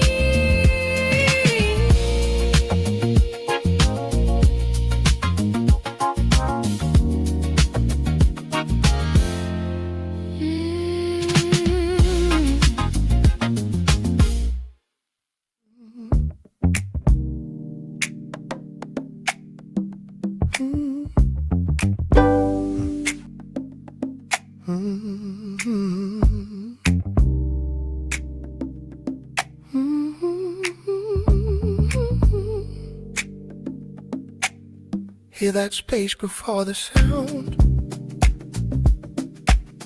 where the air just moves around. I don't rush to place a line, let it form without a sign. You stepped in without a cue, like the room adjusts to you. Nothing steady, nothing set, just a shape we haven't met. Base arrives but stays apart, only touching certain parts. Every tone a scattered thread, through the things we never said. We don't start, we just appear, somewhere close, but not quite here.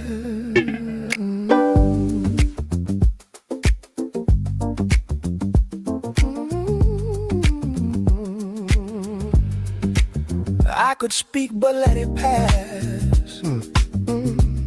Watch it fade into the glass. You respond without a sound, still it turns the moment round. Every second bends its role, never forming into whole. Still it keeps a certain pull in a way that isn't full. We don't end, we only shift through a slow, unspoken drift.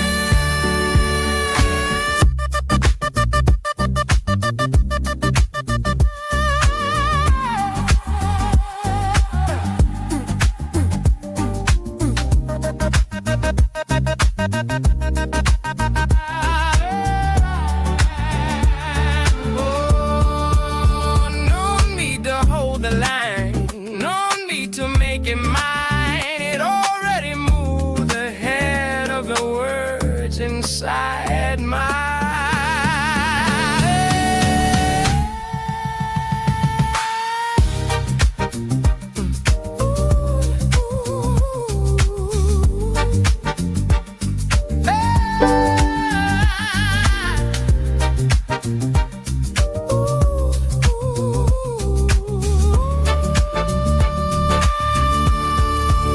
morning leans but stays unsure.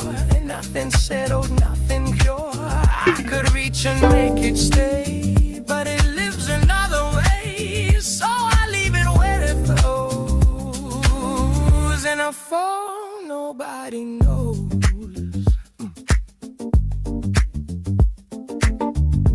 We were there before it formed, and gone before it showed.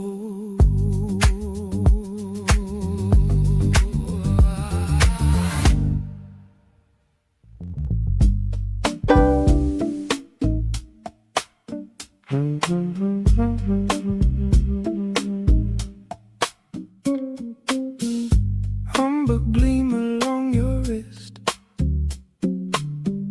Hushed houses still persist. Part of grin then it decays, like a mind that deliberates. Sat in there between our words.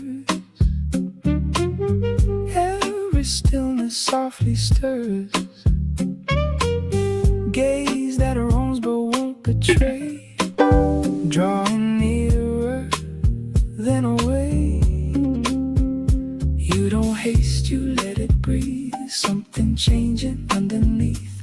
Every hush begins to weave what we hide and what we leave. Daydream cascade, we fall through the hush between it all. Every movement soft and slow speaks the things we never show.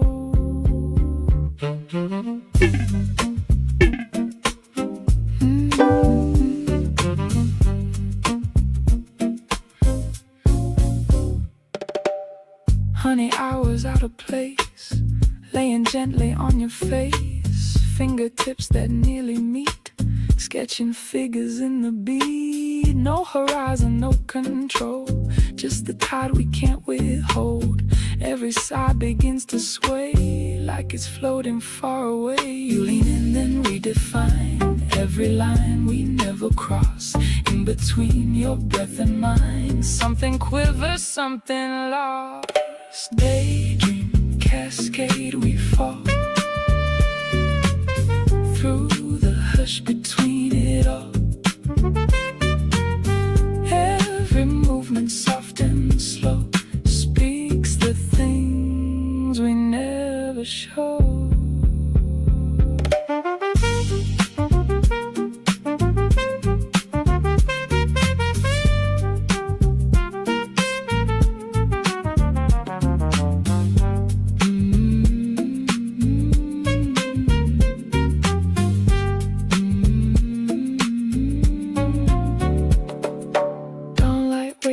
doesn't stay held within a pewter gray. Hours unwinding quiet streams, smearing edges of half dreams. We remain in mellowed light, neither false and neither right.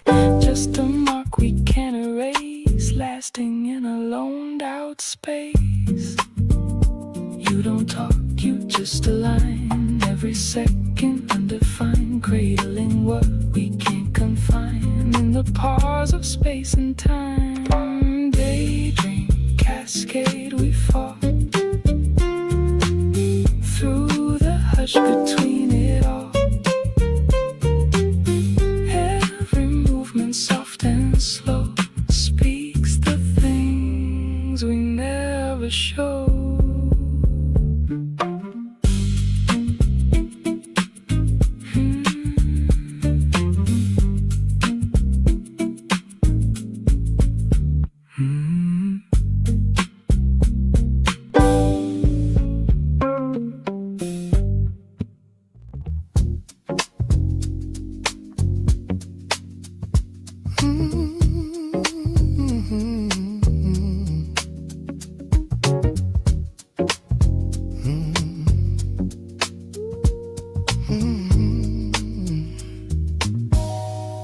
Found a drawer full of old pictures,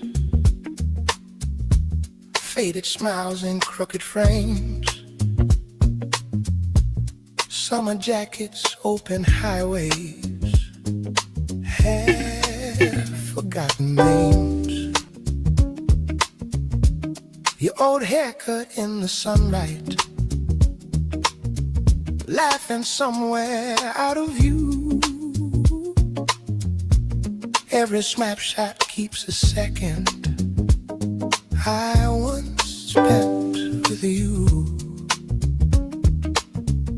Dusty corners hold the hours we never tried to save.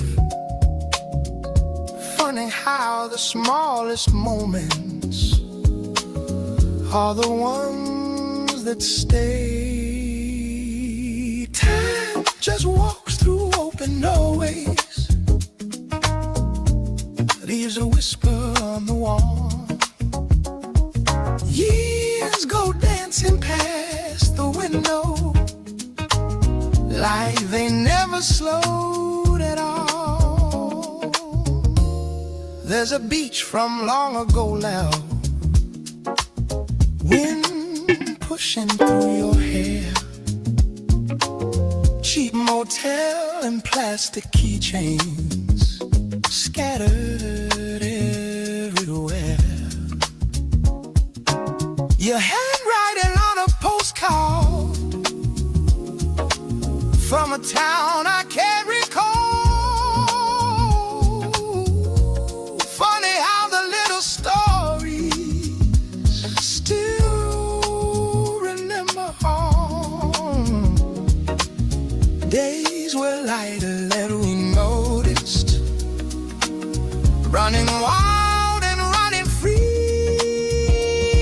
Now they sit inside these pictures, waiting quietly. Time just walks through open doorways, leaves a whisper on the wall. Years go piercing past the window like they never slowed at all.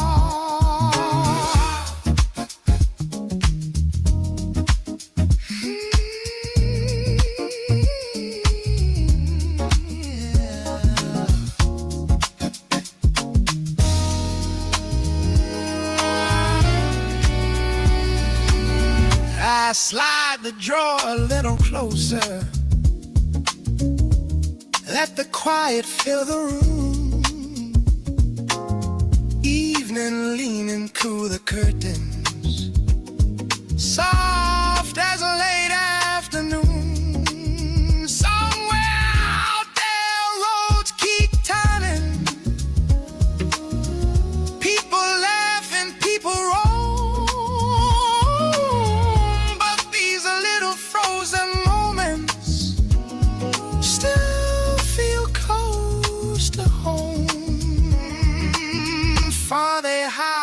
simple picture can return a passing day. All the miles and all the seasons never washed away. Time just walks through open doorways, leaves a whisper on the wall. Years go dancing past the window like they never spoke at all.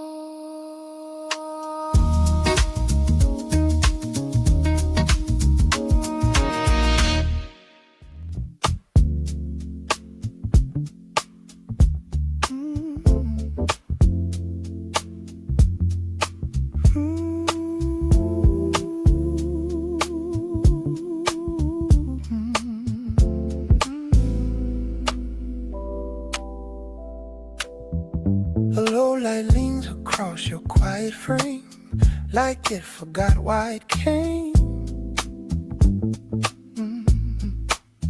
Your shadow stretches just before you move, testing out a different groove. A silent pause hangs in your hand, like something neither planned. Nothing shifts, but something grows in places no one knows.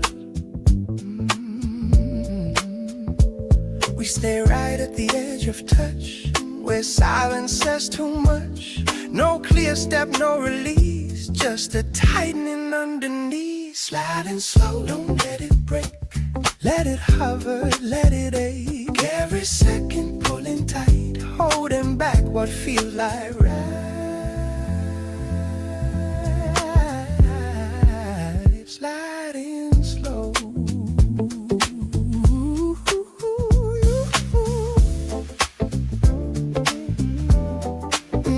Your breathing lands, yeah. Your breathing lands just out of line, then quietly matches mine. A passing glance begins to stay longer than it should delay. The room leans closer than before, but no one moves toward the door. And in between what we don't say, something finds its way, balanced on a fragile scene between control and what we mean. No retreat and no demand, just the tremor in your hand. Sliding slow, don't let it break. Let it hover, let it ache. Every second cooling tight, holding back what feels like.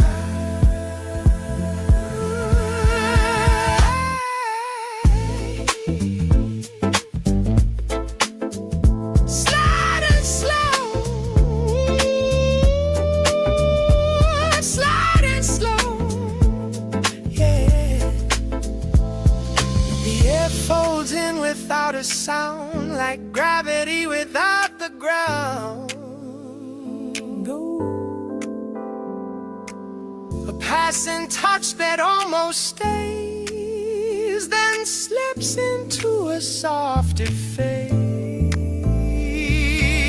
The moment bends but doesn't end, it circles back again. And even as it fades from sight, it holds its shape inside the night. Yeah. Held between the push and pull of something never full. Every pause becomes a thread through the things we never said. Sliding slow, don't let it break. Let it hover, let it ache. Every second pulling tight, holding back what feels like rain. Sliding slow. Pietro, bevi uma passagem. Sliding slow.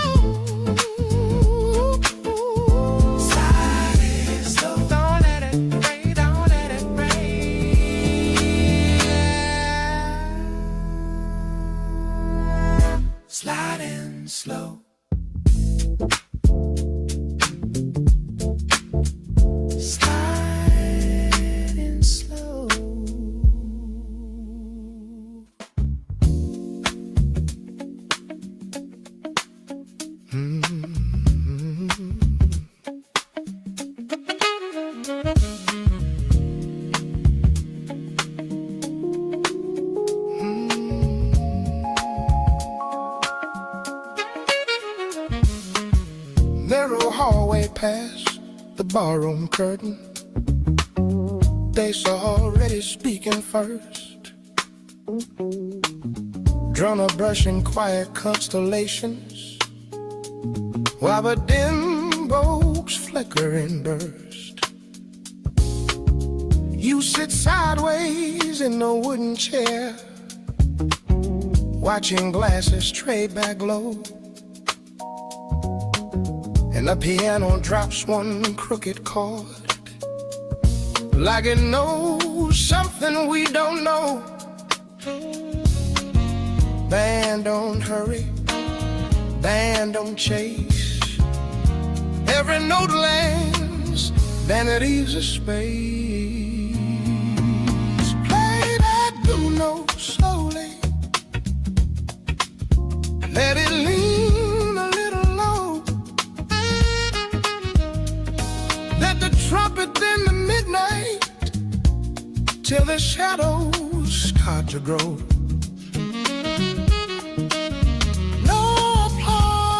Pretending, just the groove beneath the floor, where the band keeps something secret in the space between the four. Waitress riding past the corner tables, coins sleeping in a tray. The tired home warming up the back room ceiling with a half-remembered phrase. Days walking narrow through the changes, 3 steps forward then it sways, while the piano paints thin lines of color on a drifting shade of gray. Brushes whisper, cymbal sighs, tiny sparks behind half-closed eyes. Play that blue note sideways, let it drag across the bar. Let the tenor hang a question, like a dim uncertain star.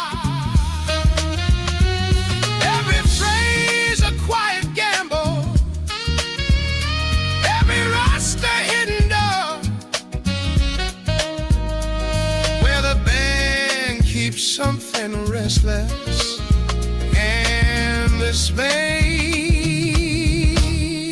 between the fall.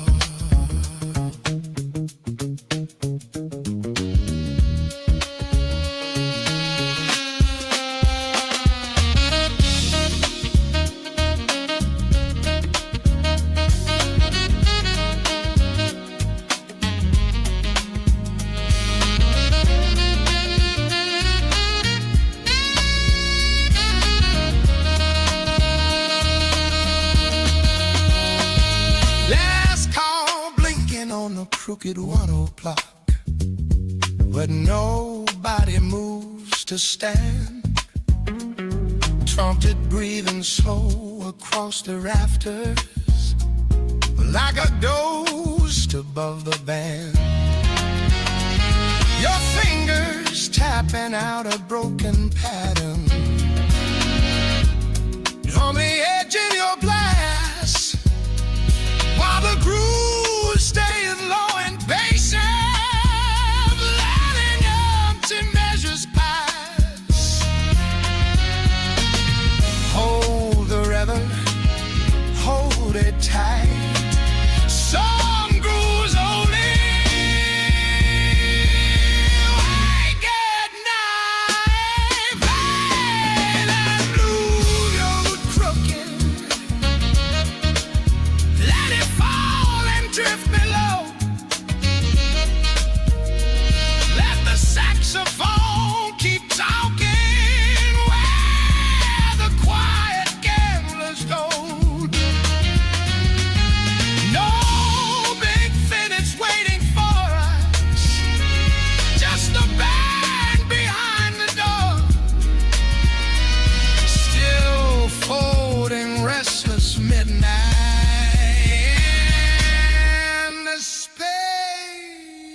between the four.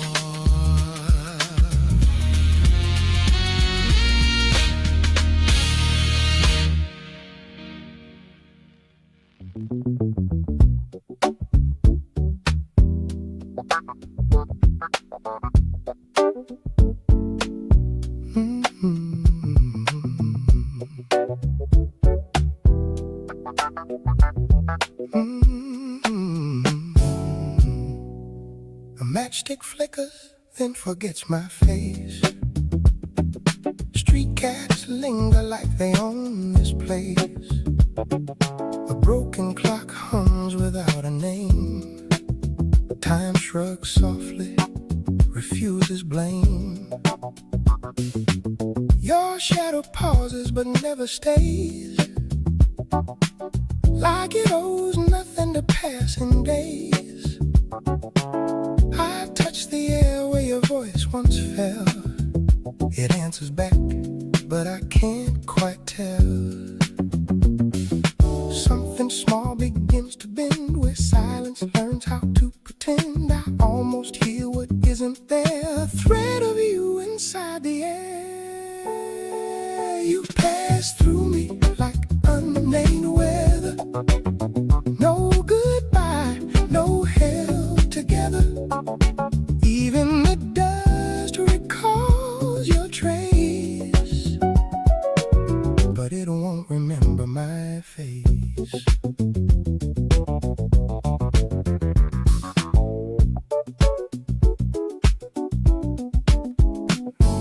A paper cup rolls down the lane like it escaped someone's small pain. Neon buzz hums low in the skies, but never reaches tired eyes. Your laughter hid between the lines of things we said, but not in time.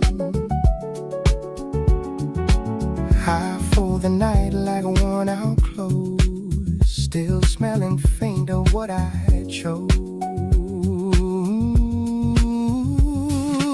Every step I never made still walks beside me, unafraid. I turn around, but nothing's there, just quiet leaning on a chair. You pass through me like unnamed weather. No goodbye, no held together. Even the dust recalls your trace, but it won't remember my face.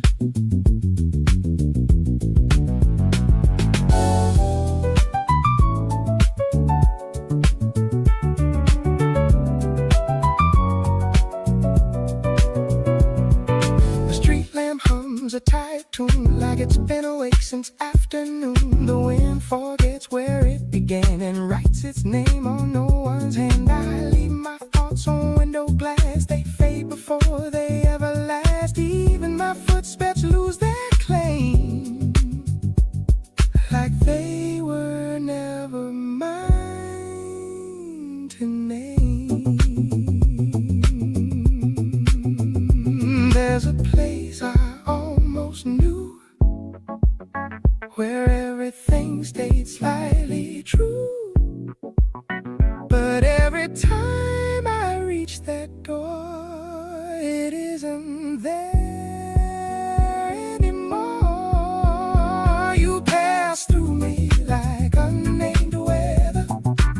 No goodbye, no held together. Even the dust recalls your trace, but it won't remember my face.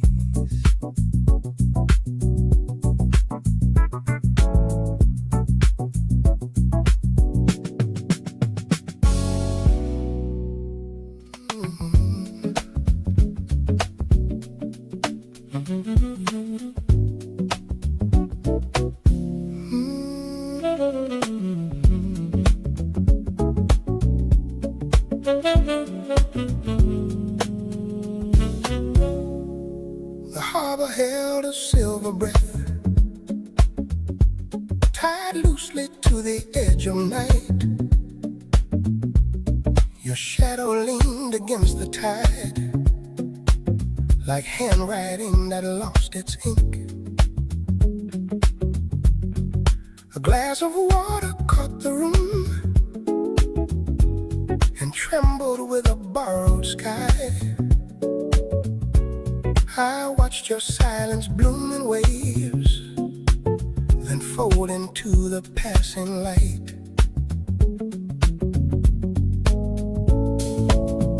The hours slip through open hands like thread too fine to follow, and every corner of the air began to hum your outline. You linger like a color without name, softly staining everything I see. Even time bends slower in your shape, like a tide that never reaches me.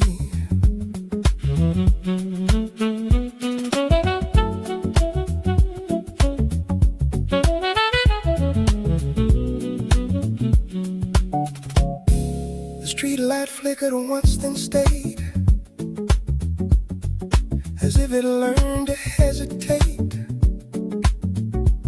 Your voice was never truly heard, but moved like warmth beneath the skin. A passing car dissolved in blue, leaving ripples in its wake. And in that brief unspoken turn, I felt the world begin to ache. The hours slipped through open hands like thread too fine to follow, and every corner of the air began to hum your outline. You rest inside the pause between, where sound forgets its weight and form. Every silence gathers into you, like a quiet field before a storm.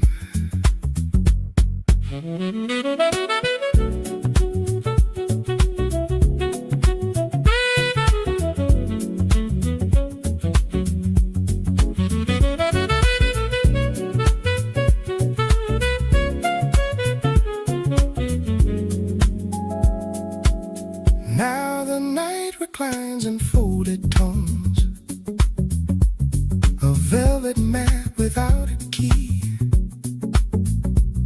I walk through rooms that echo soft, with traces I can almost reach. Your absence paints in subtle hues across the edges of my mind. And every note I try to hold unravels into something kind. The hours slip through open hands like thread too fine to follow, and every corner of the air began to hum your outline.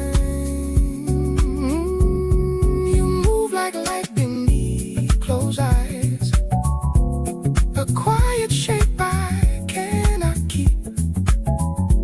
Every moment leans toward your trace and disappears before it speaks.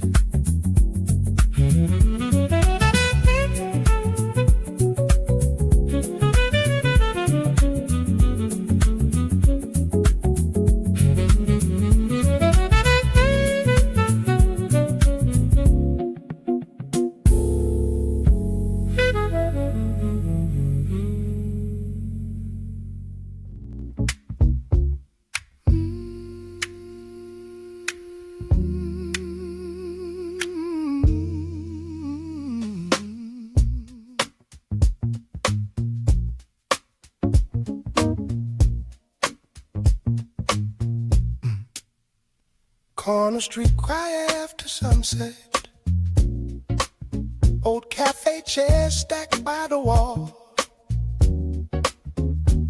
A Slow bass walking through the stillness, barely making sound at all. Window light resting on the pavement,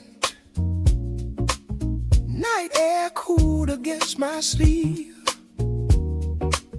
Your memory passing like soft footsteps in a rhythm I believe. Every moment hangs like a jazz chord, soft and loose evening air. Something moving through the silence, like I almost see you there. You move slowly through the quiet of the avenue, like a soft note drifting low. Every corner keeps the trace of your presence in the groove that only night can know. Lake train rolling past the river, low horn somewhere down the line. Coffee steam above the counter, floating through the closing time. Your voice hiding in the distance, in the hum of ceiling fans. Every step falls into the rhythm, like it always had a plan. Every silence spins like harmony, loose and warm but never loud. Still your shadow walks beside me through the drifting evening crowd. You move slowly through the quiet of the avenue, like a soft note drifted low. Every corner keeps the trace of your presence in a brew that only night can know.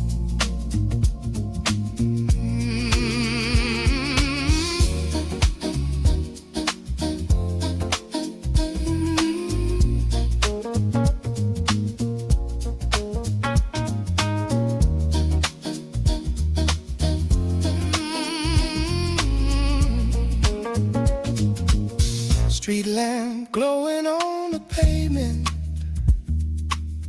empty glasses on the bar. Someone humming half a melody from a room not very far. Your memory riding on the backbeat, slow and easy through the air. Every step becomes a rhythm, and I feel you everywhere.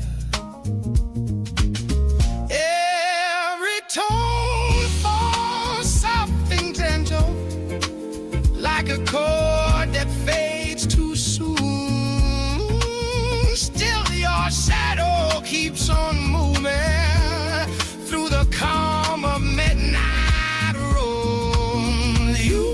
Slowly through the quiet of the avenue, like a soft note drifting low. Every corner keeps the trace of your presence and the brew that only night can know.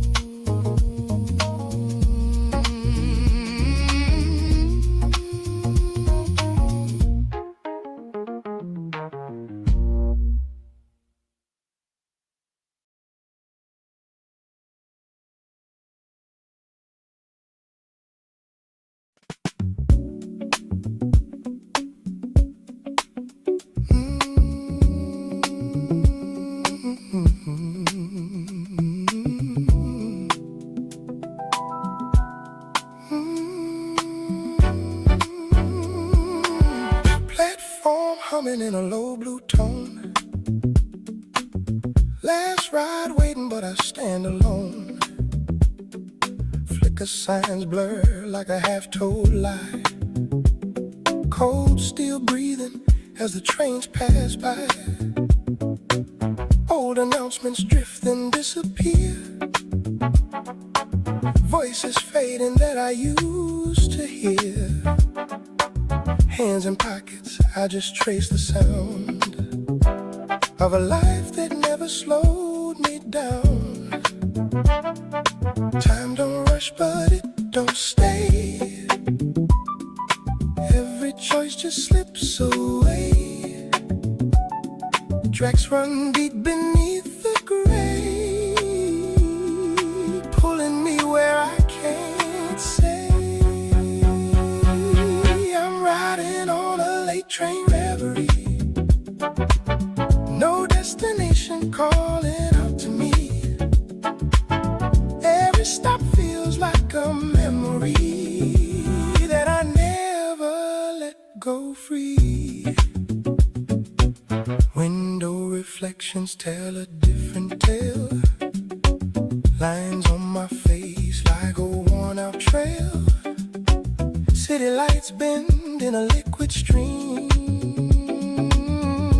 Nothing's ever what it seems.